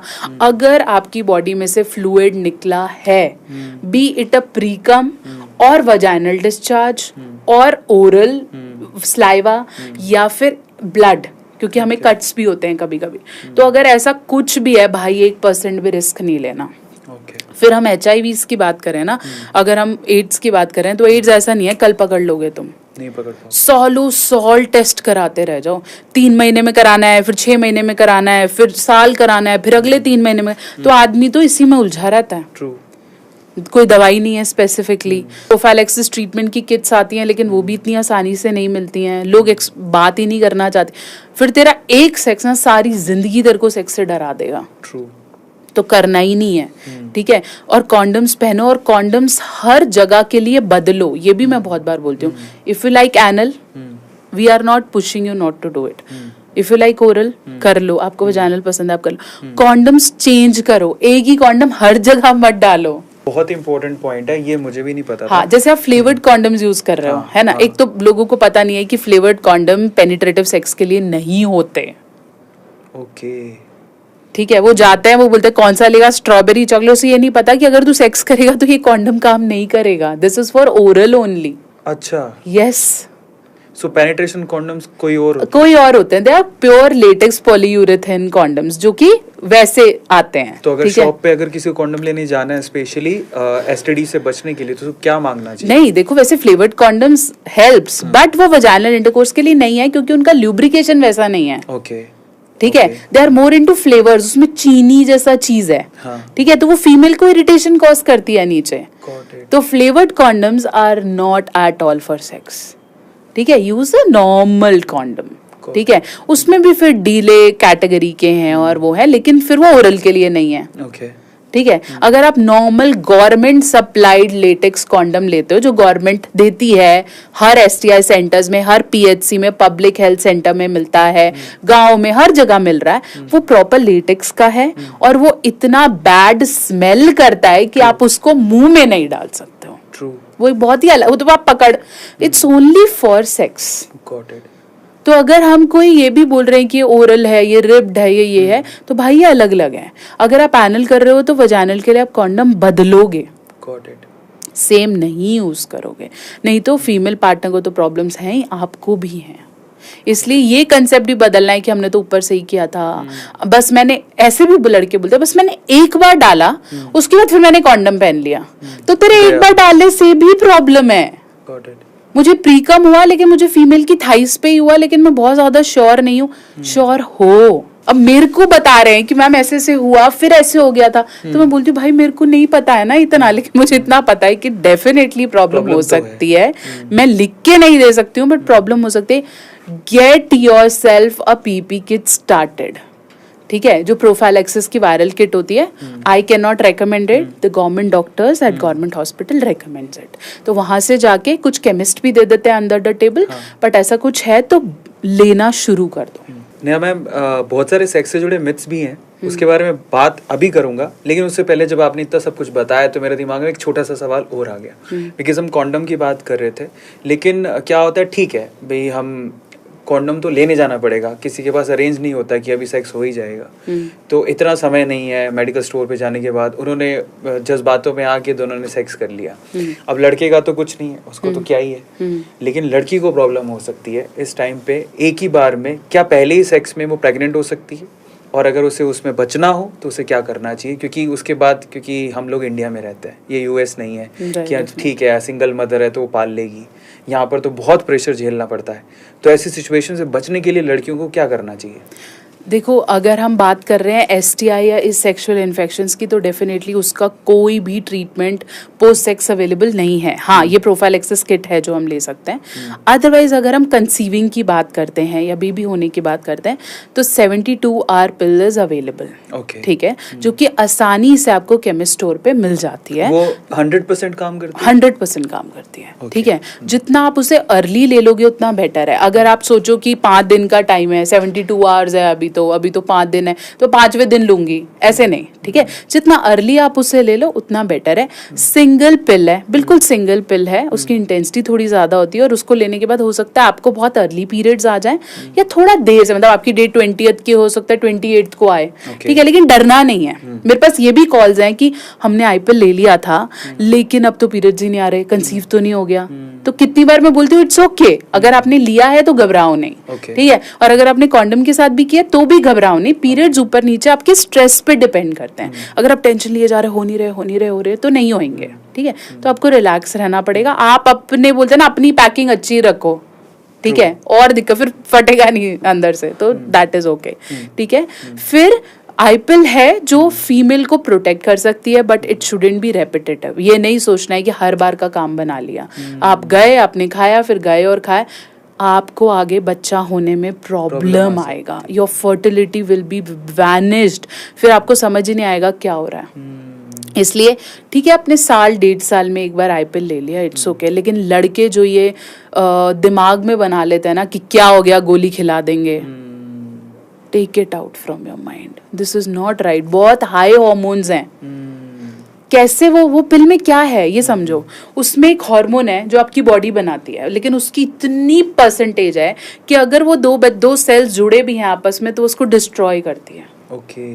वो हमारे बॉडी का हार्मोन है, लेकिन इतना ज्यादा लेवल पे है कि वो तोड़ देती है। Similarly with your 1 month abortion kit, अब तो अंडर द टेबल भी नहीं मिलती, गायनेकोलॉजिस्ट लिख के देगी तो ही मिलेगी, लेकिन पहले मिल जाती थी, ठीक है। वो 1 month किट भी आप 1.5-2 महीने पे लेते हो, तो फिर बहुत बार ऐसे होता है कि बच्चे के कुछ पार्ट्स बॉडी में ही रह गए, फिर वो एलर्जी कॉज कर रहे हैं, कैंसर ग्रोथ कर रहे हैं, या फिर आपने ध्यान, कई लोग ऐसे भी हैं जो 1 month की पिल ले लेते हैं, 72 आवर्स तो नहीं ली, 1 महीने के लिए, फिर भी बेबी हो गया, बट फिर वो बेबी को प्रॉब्लम्स होती हैं, बेबी अपंग है या उसकी मेंटल ग्रोथ रुकी हुई है, क्योंकि उस हार्मोन ने जाके अंदर बच्चे को परेशान तो किया है ना। तो वो क्या होता है, बच्चा चल नहीं पा रहा है या वो बोल नहीं पा रहा है या उसको आंखों में इश्यूज हो गए हैं, तो भाई ऐसे प्लेजर के लिए इतने बड़े बड़े रिस्क नहीं लेने हैं, बहुत गलत है।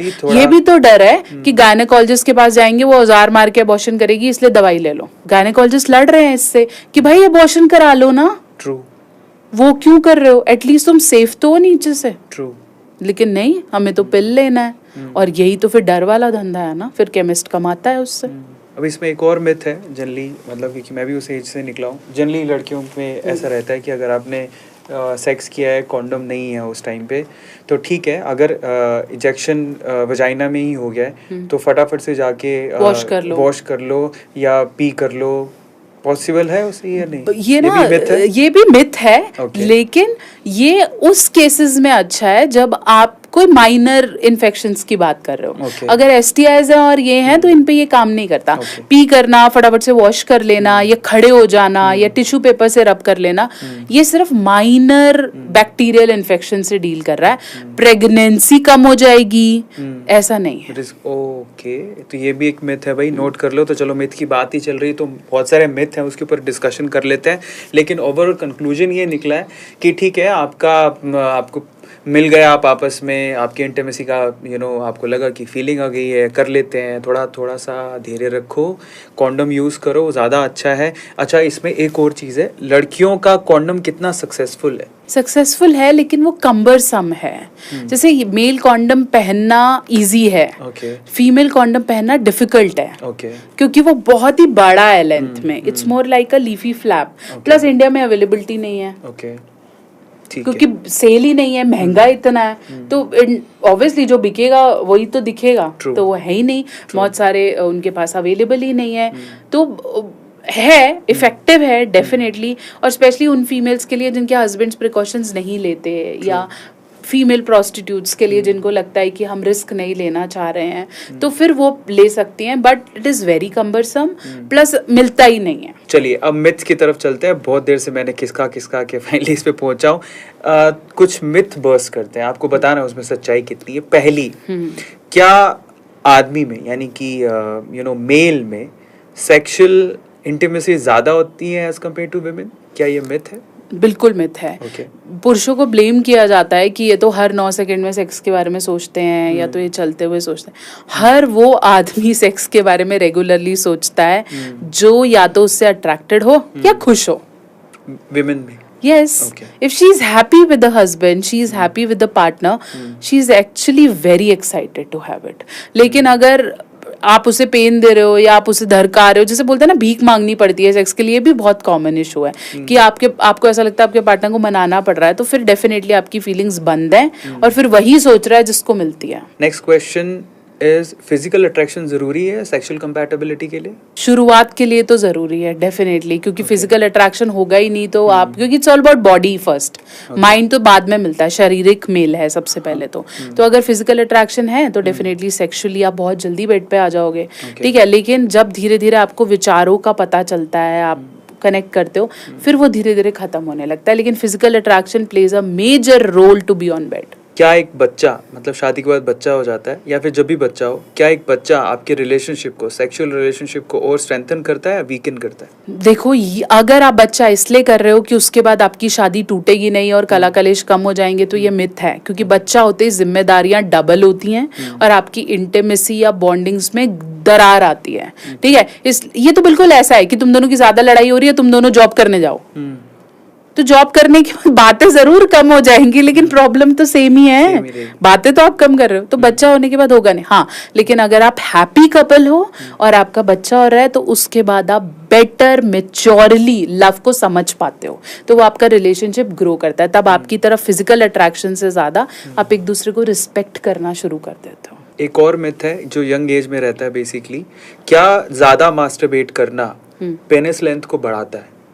बिल्कुल भी नहीं बढ़ाता छोड़ो, अगर आप बहुत ज्यादा मास्टरबेट कर रहे हो तो आपके टिश्यूज में प्रॉब्लम हो सकते हैं, क्योंकि your penis is not bone, it's a tissue only, muscle है, ठीक है। तो अगर आप बहुत ज्यादा मास्टरबेट कर रहे हो तो आपके टिश्यूज को हार्म हो सकता है, वहां की नर्व्स में प्रॉब्लम हो सकती है, आपका पेनिस का कर्व राइट एंड लेफ्ट हो सकता है, और डेफिनेटली साइज कम हो सकता है, तो बढ़ तो कभी भी नहीं सकता है। एक और क्वेश्चन है, क्या साइज ज़्यादा होने से, पेनिस साइज ज़्यादा होने से एंजॉयमेंट या फिर यूँ कहें कि sexual relationship, I mean sexual attraction ज़्यादा बढ़ता है? लोगों को ऐसा लगता है? ये क्वेश्चन मैंने बहुत प्लेटफॉर्म्स पे आंसर किया, और मैं बोलती हूँ कि penis length is only like, वो तभी मैटर कर रहा है जब वो आपके दिमाग में, आप देख रहे हो, आपको अच्छा लग रहा है, ठीक है। लेकिन अगर वो लेंथ को टेक्निक नहीं पता है, उसे समझ नहीं आता है, वो कंसेंशुअल प्ले नहीं कर पाता है, उसे फोर प्ले नहीं समझ आता है, तो डेफिनेटली उस लेंथ से फीमेल को कोई बेनिफिट नहीं होगा। Just for the appearance it's nice. क्या शिलाजीत इन सब इरेक्शन और पेनिस लेंथ को इम्प्रूव करती है? शिलाजीत का पेनिस लेंथ से कोई लेना देना नहीं है। Shilajit is only a supplement that boost your sexual stamina, ठीक है। शिलाजीत, अश्वगंधा, कॉन्च बीज, कोकशुरा, ये सब आयुर्वेदिक सप्लीमेंट्स हैं जो सेक्सुअल हेल्थ भी बेटर करते हैं, लेकिन ये आपकी ओवरऑल हेल्थ भी बेटर करते हैं। इसलिए सिर्फ सेक्स के लिए उसे खाना दिमाग से निकालो, वो बाकी बेनिफिट भी कर रहा है। If you find shilajit in somebody's kitchen, उसे ये मत सोचना कि भाई ये तो रोज ही करता होगा इसलिए खा रहा है, नहीं। Shilajit can be eaten as in supplement, okay वो ओवरऑल बॉडी बेटर कर रहा है, वो आपके सारे सिस्टम्स बेटर कर रहा है। तो इसलिए शिलाजीत को सीधा सेक्स से जोड़ना ठीक नहीं है, वो ओवरऑल भी बेटर करता है, इसलिए शिलाजीत आप ले सकते हो। क्या टर्मरिक यानी हल्दी का दूध सेक्सुअल इंटीमेसी को बढ़ाता है? बिल्कुल बिल्कुल, टर्मरिक है या मिल्क, वैसे भी अगर आप किसी के साथ मिक्स करते हो तो आपकी सेक्सुअल एफ्रोडियासिक है, हम कह सकते हैं, तभी फर्स्ट नाइट पे देते हैं। कई लोग सनातनी होते हैं, मतलब वो बौद्ध धर्म को मानते हैं, तो उनको ऐसे जब वो भगवान का नाम रेगुलरली लेते हैं तो उनको एक बच्चा भी ऐसे चाहिए होता है जो भगवान का स्वरूप हो। तो एक मिथ भी है कि ब्रह्म मुहूर्त में सेक्स करने से उस तरह का बच्चा पैदा होता है, ऐसे कोई मिथ सुने आप? बिल्कुल, लेकिन देखो, ब्रह्म मुहूर्त में सिर्फ बच्चा ही नहीं, ब्रह्म मुहूर्त में सब कुछ करो तो अच्छा है। ओके जल्दी उठो, ब्रह्म मुहूर्त में सारी चीजें करो।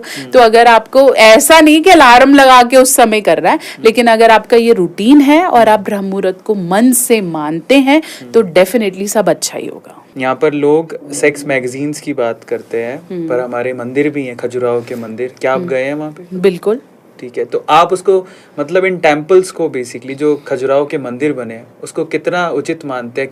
क्या लगता है आपको कि लोगों को वहाँ पे जाके समझना चाहिए इन चीज़ों को? बिल्कुल समझना चाहिए। जब हम बात, the most ignored book of ancient history is Kama Sutra. People don't want to read it.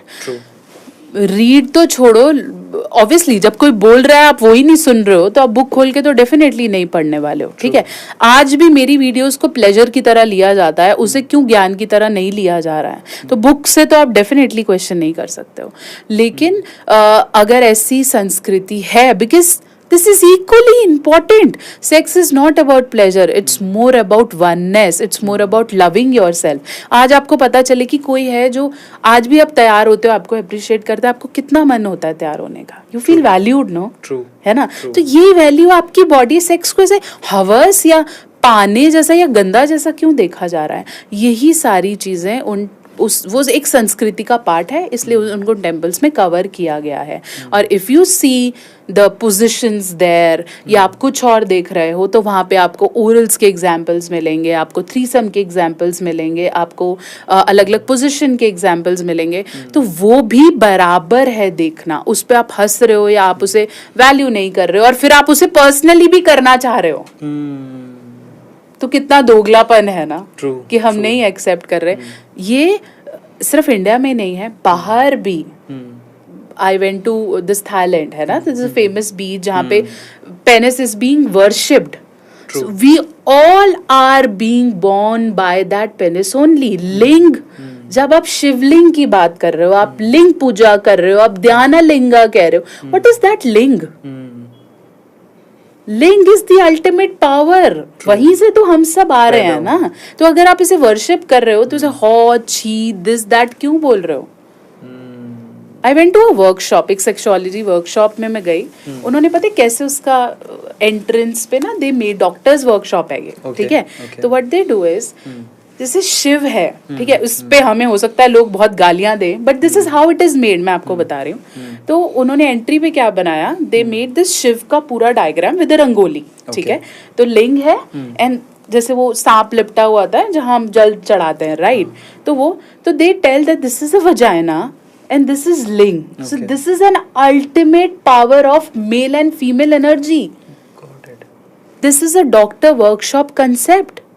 कि ये है oneness, जो हम बोलते हैं अर्ध हैं शिव, योग से बने हैं हम सब। This is this only. Okay. But हम इसे गलत ले रहे हैं, हम इसे बैड मानते हैं, वो गलत है। Finally, हम चलते हैं, हमने male to female, female to male, ये सब बातें कर ली हैं। अच्छा, एक और इंटरेस्टिंग चीज़ बताता हूँ, उसके बाद नेक्स्ट टॉपिक पे चलेंगे। इनकी दो बहुत अच्छी बुक्स मुझे फ़ोटोज़ में दिख रही हैं। इनकी राइटर हैं ये बुक्स। पहली बुक का नाम है 51 positions for every week 365 days. By doctor Neha Mehta, ये आपको आई थिंक ऑनलाइन मिल जाएगी सब? बिल्कुल, मैंने ना ई बुक्स लिखी हैं क्योंकि रिसोर्सेज नहीं हैं।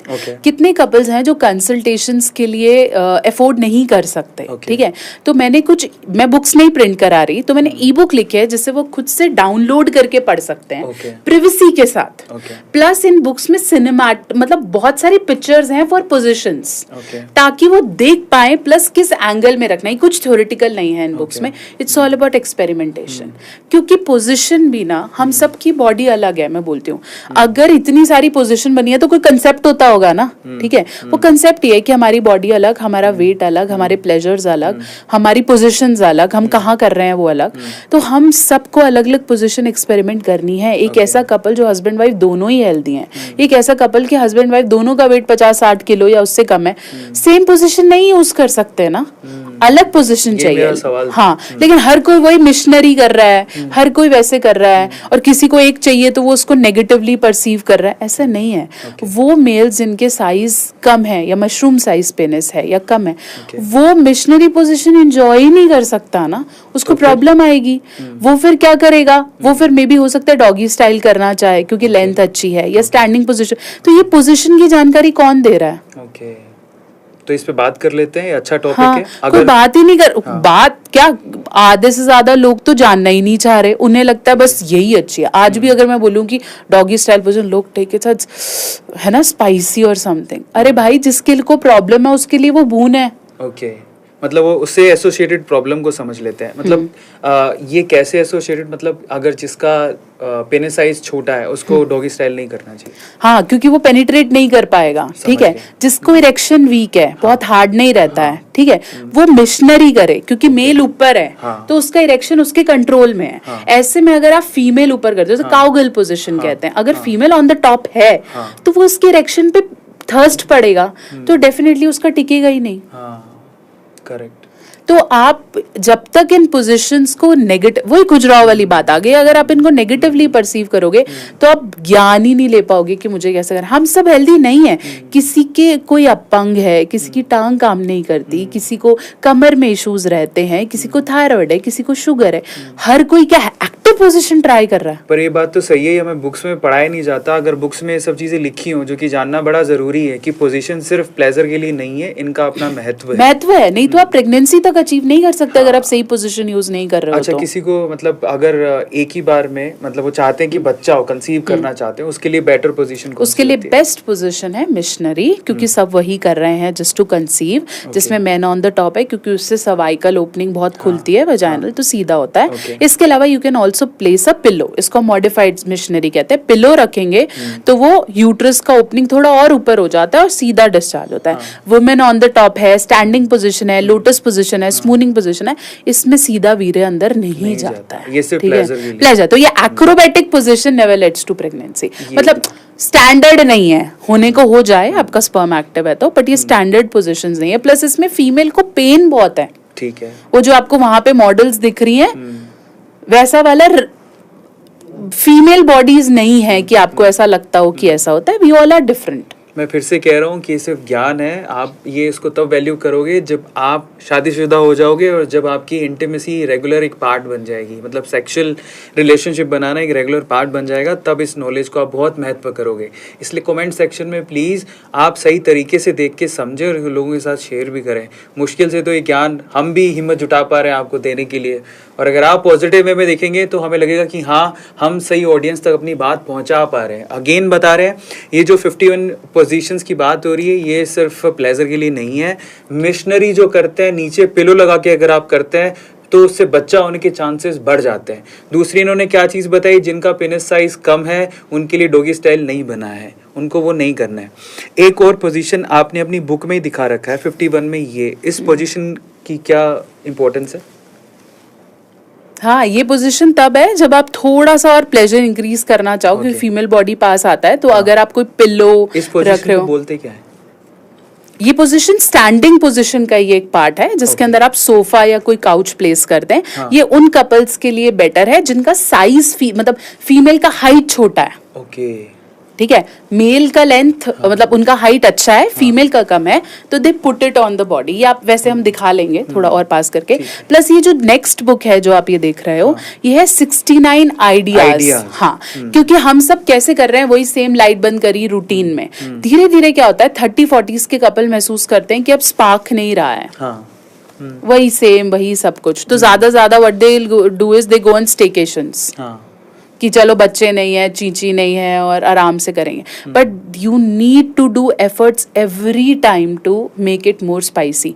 तो वो क्या एफर्ट्स होने चाहिए, this talk about 79 new ideas. इस तरीके से आप कर सकते हैं। फॉर एग्जाम्पल एरोमास के साथ कर सकते हैं, आप मसाज थेरेपीज के साथ कर सकते हैं, you can do it on couch, you can do it on kitchen, जैसे आपको लगे। तो there are 69 different ideas to do it. There is one more book, और हम कोशिश करेंगे कोई इसको अमेज़न पे अवेलेबल या फिर ऑनलाइन अवेलेबल। ऑनलाइन ये आपको क्योंकि ई बुक्स हैं, हाँ, तो ये डाउनलोड ही होंगी। Okay, easily download. और मेरी सारी बुक्स आपको हिंदी और इंग्लिश दोनों में मिलेंगी। मैंने फैंटेसीज पे भी बुक लिखी है जिसपे लोग नहीं एक्सप्रेस करते, ओरल टेक्निक्स पे भी बुक लिखी है, that how you can do it, और वो किस बाउंड्री तक करना ठीक है उसके बारे में भी। और diet and exercise too, because exercises also helps to increase your stamina. एक क्योंकि आपने 69 नंबर लिखा है, ये 69 नंबर अपने आप में एक सेक्स पोजीशन को पोर्ट्रे करता है। तो 69 आपने जानबूझ के लिया या फिर इसके पीछे भी कोई रीजन था? 69 ऑब्वियसली 69 बोलता है ना, पोजीशंस का पोजीशंस है 69। Okay. तो वो डेफिनेटली जब हम एक कुछ टाइटल देखते हैं तो कुछ ऐसा देखें जो रिलेट करे। हाँ. तो फिर इसलिए हमने 69 चूज किया। एक और क्वेश्चन मेरे दिमाग में आया जब आप पोजीशन की बात कर रहे थे। जितने इंडियन है जनरली, क्योंकि काम काजी हैं, सब कमाते हैं, अपनी बिजी लाइफ में बिजी हैं, बहुत कम लोग जिम जाते हैं, तो एक फैटी रहते हैं ज़्यादातर, मेल और फीमेल दोनों ही। अगर मेल और फीमेल दोनों ही फैटी हैं, उनको फिर भी सेक्सुअल प्लेजर चाहिए, कौन सी पोजीशन ठीक है और क्या क्या करना चाहिए? बिलो द टमी वेट ज्यादा है, बिकॉज ऑब्वियसली वो इम्पैक्ट करता है। तो missionary is good. Then we have on the bed position, जिसमें फीमेल इज लाइंग डाउन। जैसे बहुत ज्यादा जो fatty couples of the weight above 100 है ना, उनके लिए पोजिशन अच्छी है कि men can be standing and female can be on bed. ठीक है, इसे हम हाफ लाइंग पोजिशन कहते हैं। वहां पे आप पेनिट्रेशन कर सकते हो, वो ईजी रहता है। ठीक है, इसके अलावा स्टैंडिंग पोजिशंस हैं जो भी आप दीवार के बल खड़े होके कर रहे हो, वो ज्यादा फैटी लोगों में अवॉइड की जाती है, क्योंकि वो इतना बॉडी को यूज ही नहीं कर सकते कि उसे करें। सेकेंडली, अगर आपका वेट ज्यादा है तो do it on floor rather than doing it on bed. ठीक है, क्योंकि बेड हैज कुशनिंग, तो वो आपको वो पोजीशन, वो पेनिट्रेशन करने ही नहीं देगी। तो do it on floor. A female can lie down on floor और men can lie down on floor, और फिर आप इसे ट्राई कर सकते हैं। बट ये स्पूनिंग एक बहुत अच्छा पोजीशन है अगर आपका साइज ठीक है। और अगर आप स्पूनिंग इज समथिंग लाइक चम्मच में चम्मच सॉर्ट ऑफ 6 पोजीशंस कहते हैं उसे, तो इट्स लाइक दिस। तो ये भी एक अच्छा पोजीशन है, स्पेशली जिनका टाइम बहुत कम है, जो जैसे ओल्ड एज में अगर हम बात करें somewhere your 50s and 60s, so spooning is the best position. ये नहीं सुना था स्पूनिंग। ओके, अब बहुत सारी चीज़ें आपको पता लगी। अब उन लोगों के पे चलते हैं जिनकी शादियां ही नहीं हो रही। मतलब कई बार होता है मे बी वो फिजिकली इतने अट्रैक्टिव नहीं है, अच्छे नहीं दिखते, खूबसूरत नहीं दिखते, या बहुत सारी कुछ ज्योतिष से रिलेटेड इश्यूज हैं, मांगलिक हैं, शादी नहीं हो रही है, मतलब वो अकेले हैं। अब उन लोगों को क्या करना चाहिए? उन पे भी आते हैं, बहुत ज़रूरी है। ऐसे बहुत सारे लोग हैं जो आजकल क्या है, सिंगल मैन है, सिंगल वेमेन है, काम कर रहे हैं बस, और इनको कुछ अब फील होता है कि सेक्सुअली अट्रैक्ट भी हो रहे हैं लेकिन कुछ ही नहीं कर पा रहे। उनके लिए अब 2 से 3 चीज़ें बताओ कि ये जो सुख है, बेसिकली मुझे ऐसा लगता है कि आप धरती पे 3 चीज़ें हैं जो कि आपको ना एक इंस्टेंट प्लेजर प्रोवाइड करती है। एक तो बहुत स्वादिष्ट खाना, जब आपको बहुत अच्छी भूख लगी हो तब आपको बहुत अच्छा खाना मिल जाए, या फिर सेक्स, या फिर अब ये दोनों हैं, हालांकि इंद्रिय व्हाट वी कैन से इंद्रिय गुण है बट क्षणिक होते हैं। एक होता है अध्यात्म जो आपको लॉन्ग टर्म देते हैं, राइट। तो मुझे उस पर बहुत बिलीव है। मैं तीनों प्रैक्टिस में से फूड वाली प्रैक्टिस छोड़ चुका हूँ, 2 पे हूँ। कब तक रहती है पता नहीं, अध्यात्म वाली बड़ा सुख देती है, Definitely. शांति देती है। लेकिन उसको अचीव करना थोड़ा मुश्किल है। मुश्किल। और उसका ज्ञान भी बहुत, क्योंकि वही बात है ना कि ये वाला ज्ञान देने वाले भी बहुत लोग हैं। तो आपको वो एक सही सोर्स ऑफ अगर मोटिवेशन मिलता है तो ये internal pleasures take you out of the world, बहुत जरूरी है। और ये हर किसी को नहीं मिलता है। जब हिट करता है तो फिर बहुत डीपली हिट करता है, हर कोई नहीं जा सकता। तो वो एक अलग चीज। यहाँ जब हम बात कर रहे थे बेसिक प्लेजर्स की, तो रोटी, हाँ मैं वही बता रही हूँ, प्लेजर्स की बात कर रहे हैं तो रोटी, कपड़ा, मकान और सेक्स बेसिक साइकोलॉजिकल नीड्स हैं, बुक्स में लिखे हैं। तो ये सब वही हैं जो हमें अट्रैक्ट करते हैं और हमें उठाते हैं। ठीक है, हमें बेड से यही उठा रहे हैं रोज। ठीक है, तो ये जरूरी है। अब बात करते हैं उनकी जो 27, 28, 26 वेयर यू आर हाई और हॉर्मोन्स, और अगले 2-4 साल से आदमी में शादी करनी है ही, लेकिन अभी सेटल नहीं है या सही पार्टनर नहीं मिल रहा है। तो ये एक ऐसी एज है कि जिसमें आप कंट्रोल मास्टरबेशन कर रहे हो तो इट्स ओके, डोंट जज योरसेल्फ।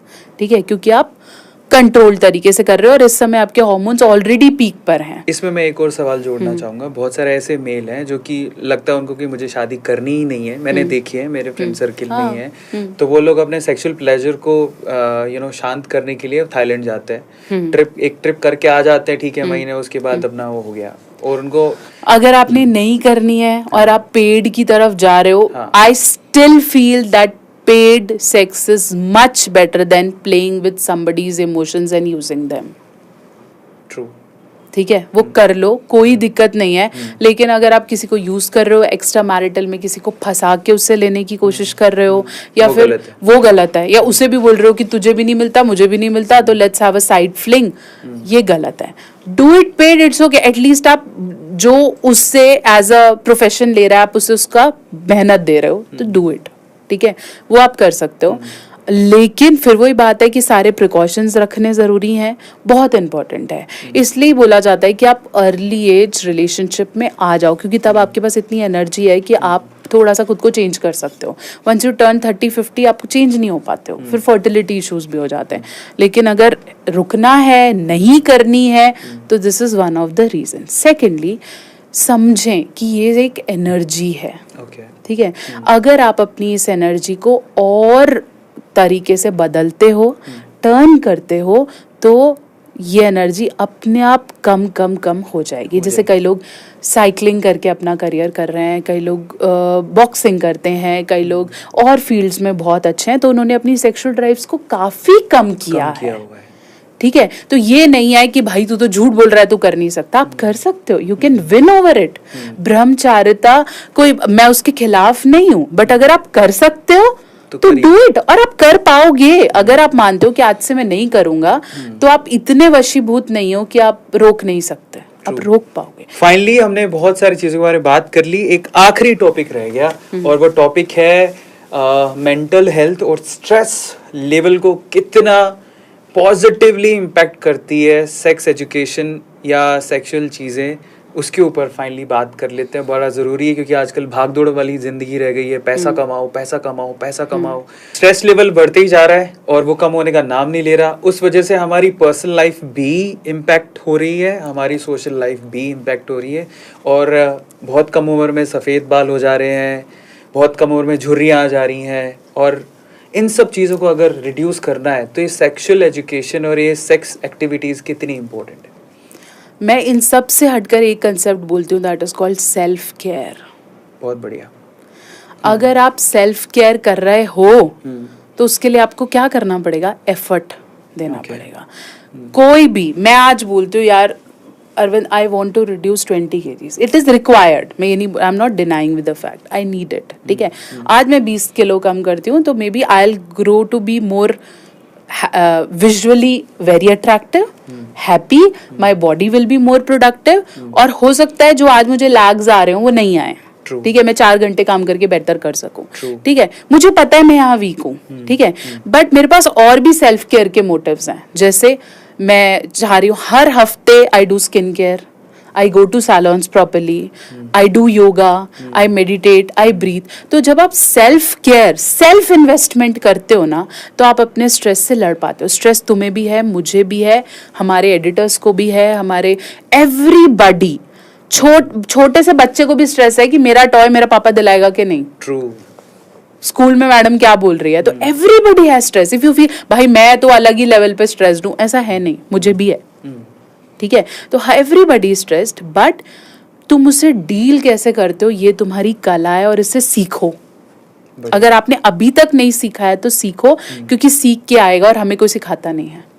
हम डिप्रेशन में होना, हमें बोला जाता है मंदिर चला जा, बट ऐसे कैसे मंदिर चला जा, दिमाग तो 100 चीजें कर रहा है। True. फिर आपको उस मूर्ति से आपको ऐसा लगेगा कि ये काम नहीं करती, True.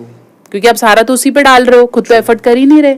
तो self care is important and learn it, hire a coach, do some workshops, anything, go for therapy. भाई हम कैसे कमाएंगे, हमसे भी मिलो, तो do therapy. And I even go for therapy, everybody can go for therapy. तो जाओ, बात करो, जैसे आपकी बॉडी को मेंटेनेंस चाहिए वो चाहिए। Sex for a time being आपके हार्मोन्स को, हैप्पी हार्मोन्स को रिलीज करता है, आपको अच्छा लगता है, बट वो स्ट्रेस का सॉल्यूशन नहीं है। आप हर बार तो मास्टरबेट या सेक्स नहीं कर सकते ना, तो वो मत करो। हाँ, for a time being you like it. मुझे लगता है सेक्स ना खुशी में करो, सेटिस्फेक्शन में करो, लव में करो, संपूर्णता में करो। लेकिन अगर आप इसे एस्केप की तरह करते हो या इससे कुछ पाने के लिए करते हो तो वो आपको नुकसान करेगा। एक आखिरी सवाल, क्योंकि आप मैरिड लाइफ और सेक्स लाइफ की थेरेपिस्ट हैं और काफ़ी ज़िंदगियाँ डेफिनेटली आपने बदली होंगी। पर्सनली लोग प्रोफेशनली या सोशल मीडिया आके तो ना बोलें, लेकिन पर्सनली आपको थैंक यू ज़रूर कहते होंगे।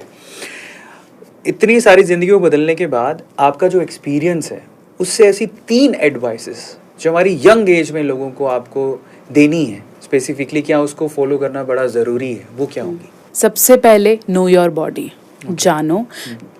पहले बॉडी जानोगे तो माइंड भी जान पाओगे, ठीक है। बुक्स, किताबें ज़रूरी हैं, पढ़ना है, और तुम क्या, हर कोई पढ़ रहा है, ठीक है। पर जितनी जल्दी आप नो योर बॉडी का कंसेप्ट जान जाओगे, उतनी जल्दी आप लाइफ में प्रोग्रेस करोगे। Know how much I want to eat, how much exercise my body need, how much rest my body need, how much pleasure my body need, ये सब जानो। जब आप ये कंसेप्ट्स को फ्रेम कर लोगे, आपको डिसीजेस काफी हद तक रुक जाएंगी, ठीक है। तो आपको समझ में आएगा कि मैंने कितना किस लेवल पे काम कर रहा है। और ये तब शुरू होता है जब आप इस पे मेहनत करो। आज मुझे सुन के आप कल हो सकता है 2 दिन कर लो, लेकिन जब तक आप इसे रेगुलरली नहीं करोगे आप वीक हो जाओगे। तो इसे जानो। फिर जो चीज जरूरी है वो ये कि आपको ग्रो करना है, आपको रोज चलना है, रुकना नहीं है। एक पर्टिकुलर एज के बाद ना आपको ऐसा लगता है कि हो रहा है ना, सब चल तो रहा है, वो एक टोरे वाली बात है, बाप के पास पैसा है हो जाएगा, या लड़की को लगता है शादी तो हो जाएगी, है ना, I want to get married and settle. Grow yourself in terms of money, grow yourself in terms of learning, grow yourself in terms of social circle. आज आप लोग बांध के नहीं बैठ सकते। हाँ, आप ये बोलते हो कि सोसाइटी मैटर नहीं करती, बट सोसाइटी आपको चाहिए। सड़क पे गिरते हो तो चाहते हो ना लोग आके उठाएं, तो आप कैसे बोल सकते हो कि इनसे तो मुझे फर्क ही नहीं पड़ता। ऐसा बनो ना कि लोग अट्रैक्ट हों, और ब्लॉक ही कर लोगे तो क्या सोशल लाइफ जियोगे। सीखो, सीखो रिश्ते बनाना, क्योंकि रिश्ते बहुत कम लोग बना के संवार पाते हैं, तो वो सीखना पड़ेगा। मैरिज पेरेंट्स तो करा देंगे, लेकिन उसे चलानी तुमने और मैंने है, तो वो सीखो, बिकॉज ये बहुत इंपॉर्टेंट है। कभी झुक लो, कभी झुका लो, तो ये सीखना पड़ेगा। तीसरी चीज जो बहुत इंपॉर्टेंट है, मैं सबको चाहती हूँ कि वो करे, क्योंकि मैंने अपनी लाइफ में बहुत, आई एम 32, मैंने थोड़ा लेट सीखा, मुझे लगता है मैं थोड़ा और पहले सीखती तो बेटर था। वो था breath and mind, soul. It's very important. हम अपनी बॉडी को नरिश, लोग तो बॉडी को भी नरिश नहीं कर रहे। स्पा भी जाने की बात करें, लोग कहते हैं तुम्हारे तो टंटे हैं, तुम तो अमीर हो रहे हो इसलिए स्पा जा रहे हो, है ना। कोई ये नहीं समझता कि मालिश कराना या खुद को ऑयल करना जरूरी है। Your body needs it. नहीं मान रहे लोग इसको। तो आप जब अपनी बॉडी को नरिश करते हो, आपकी सोल भी नरिशमेंट मांग रही है। तो वो कैसे करोगे? बहुत जरूरी है खुद के साथ बैठो। लोग इकट्ठे भी करने जरूरी, खुद भी बैठो, सोचो मैं क्या, मेरी लाइफ के गोल्स क्या हैं, मुझे क्या करना है। Talk to your soul. मंदिर नहीं मानते, भगवान नहीं मानते, कोई बात नहीं, डू इट। ये सब चीजें जब तक तालमेल में नहीं रहेंगी, आप काम नहीं कर पाओगे। या फिर moral of the stories, balance your masculine and feminine energy. Yin और यांग बैलेंस कर लो, बेटर है। मस्कुलाइन मतलब डूअर्स और फेमिनाइन मतलब रिसीवर्स। जब आप ये बेटर कर लोगे, चीजें अपने आप बैलेंस्ड है। क्या बात है, 3 एडवाइसेस आपने सुनी और मुझे लगता है आप उसको फॉलो भी करोगे और ज़रूरी भी है। मेरा एक मैसेज है, मैं आपको अभी दूंगा थोड़ी देर में, वो स्टार्टिंग में लगेगा, लेकिन मैम का मैसेज एक ले लेते हैं फाइनली जाते जाते, सेशन को एंड करते करते। मैं चाहता हूँ एक प्यारा सा मैसेज, एक पॉजिटिव मैसेज, एक मैसेज ऐसा जो लोगों के दिल में दिमाग में घर कर जाए। क्या कहेंगे आप? मैं क्योंकि मैंने कितने पॉडकास्ट किसी ने नहीं पूछा कि आप क्या डिलीवर करना चाहते हो, अगर मैं दिल से बोलूँ तो मैं ये ज़रूर बोलूँगी कि if you find somebody talking about a topic which is a taboo, which is a shame, अगर कोई कर रहा है ना, आप कोशिश करो कि ये देखो कि वो क्या डिलीवर कर रहा है। मैंने आज भी, मुझे बहुत हर्ट होता है when housewife comes up and speak about it, when you see XYZ random people talking about it. Information कहाँ से ले रहे हो उसको डेफिनेटली सीखो और बात करो। अगर आप दबाओगे तो दिक्कत आएगी। टॉक इट आउट बहुत जरूरी है। हम सब ज्ञानी नहीं हैं। मेरे को भी हो सकता है अभी आधा अधूरा हो, या मैं लर्न कर रही हूँ with the time, but I am ready to learn. ठीक है, तो ज्ञान अपने आप को जब तक एक्सपैंड नहीं करोगे, समझोगे नहीं, और हर किसी को ऐसे बोलोगे बकवास है, ये तो ऐसे कर रहा है, ये तो ऐसे कर रहा है, आप खुद अपने आप को बंद कर रहे हो, और बंद बोतल किसी को नहीं चाहिए। ट्रू खोलो, शायद कुछ अच्छा आ जाए, कुछ डिलीवर कर पाओ, कुछ ले पाओ। Thank you so much Neha ma'am, बहुत अच्छा पॉडकास्ट था। अब मेरा एक मैसेज है जो मैं अभी आपको बता रहा हूँ, अगर ये एंड पे आप देख रहे हैं तो आपको ये मैसेज शुरू में मिलेगा, मैं एंड में भी लगा दे रहा हूँ, लेकिन वो मैसेज देना बड़ा ज़रूरी हो गया है, बिकॉज ये अगेन मैम ने कहा एक टैबू टॉपिक है, हम सब जानते हैं एक टैबू टॉपिक है, सेक्स के ऊपर कोई बात नहीं करना चाहता, लेकिन आप याद करो जब आपको 11, 12, 13, 14, 15 साल की उम्र में सेक्सुअल फीलिंग आई थी, ठीक है, या लोगों को आ रही थी, आपको नहीं आ रही थी, तब आपको अजीब सा फील हो रहा था, आपको समझ में नहीं आ रहा था आप क्या करें क्या ना करें। उस टाइम पे आप अपनी फैमिली को भी नहीं बता पा रहे थे। अगर आप इस पोजीशन पे आज हैं तो हम लोग आपके लिए हैं। मेरी रिक्वेस्ट सिर्फ इतनी कि हमारे साथ समस्या ये है कि भारत में अगर कोई भगवान को पाने की बात कर रहा हो तो आप उनको सिर पे चढ़ा लेते हैं, भाई ज्ञान, अरे भगवान कृष्ण, भगवान राम, उनकी बात करते हैं, आध्यात्म की बात करते हैं तो वहां पर आके आप हाथ जोड़ते हैं। लेकिन अगर कोई सेक्स की बात करता है, कोई सेक्सुअल प्लेजर की बात करता है, इंटीमेसी की बात करता है, तो वहां पर आप कमेंट में बुरा बुरा लिखते हैं। बहुत सारे लोग उनको हीन भावना से देखते हैं। ये भी बदलने की जरूरत है, ये भी एक तरह का ज्ञान है। आप मुझे अपने बड़े भाई की तरह देखिए कि आपकी फैमिली में ये बात करने वाला कोई है नहीं, तो आप ऐसा समझिए कि चलो ये बात अरविंद भैया से कर लेते हैं, या फिर आप अपनी फैमिली में नेहा मैम को नेहा दीदी की तरह देखें कि चलो मेरी फैमिली में मेरी मम्मी तो बात नहीं कर रही, मेरी दीदी तो बात नहीं कर रही, तो नेहा दीदी से बात कर लेते हैं। ट्राई टू अंडरस्टैंड, ये रिस्पेक्ट चाहिए आपको इस टॉपिक को समझने से पहले। और मैं आपको पहली वार्निंग कर रहा हूं, इसमें इस पूरे पॉडकास्ट में वो सब चीजें जो आप नहीं सुनना चाहते लेकिन आपका जानना बड़ा जरूरी है, नहीं सुनना चाहते इन टर्म्स ऑफ सोशल प्रेशर बहुत है, लेकिन इंटरनली तो आपको सुनना भी जरूरी है, आप जानना भी चाहते हो, मैं जानता हूं। तो उस बारे में हम खुल के बात करें। बस मेरी आपसे विनती सिर्फ इतनी है कि इसको रिस्पेक्टफुली देखें, एक ज्ञान की तरह देखें, क्योंकि आप इन चीजों को जानेंगे, समझेंगे, तब आपको भी समझ में आएगा कि शादी के बाद ये सब चीजें जानना आपके लिए कितना ज्यादा जरूरी था। इसलिए इस वीडियो को आप शेयर भी करें लोगों के साथ और चैनल को सब्सक्राइब करें। आगे बढ़ते हैं, फाइनली इस सेशन को ख़त्म करते हैं। हमने बड़ी हिम्मत दिखा के ये सेशन किया। नेहा मैम की तारीफ़ करनी पड़ेगी, क्योंकि इतना आसान नहीं है भाई इंडिया जैसी कंट्री में इस तरह की बातें करना, बट फिर भी उस प्रोफेशन को ये फॉलो कर रही है। तो मेरी आपसे रिक्वेस्ट सिर्फ इतनी है कि मैम के लिए एक हार्ट बनता है, पूरे कमेंट सेक्शन में नेहा मैम और हार्ट लगाइए, रिस्पेक्ट दीजिए, और कमेंट में अगर कोई भी गलत कुछ एक सिंगल भी लिख रहा है तो वो आपका फ़र्ज़ बनता है उसको जवाब देने का, ठीक है।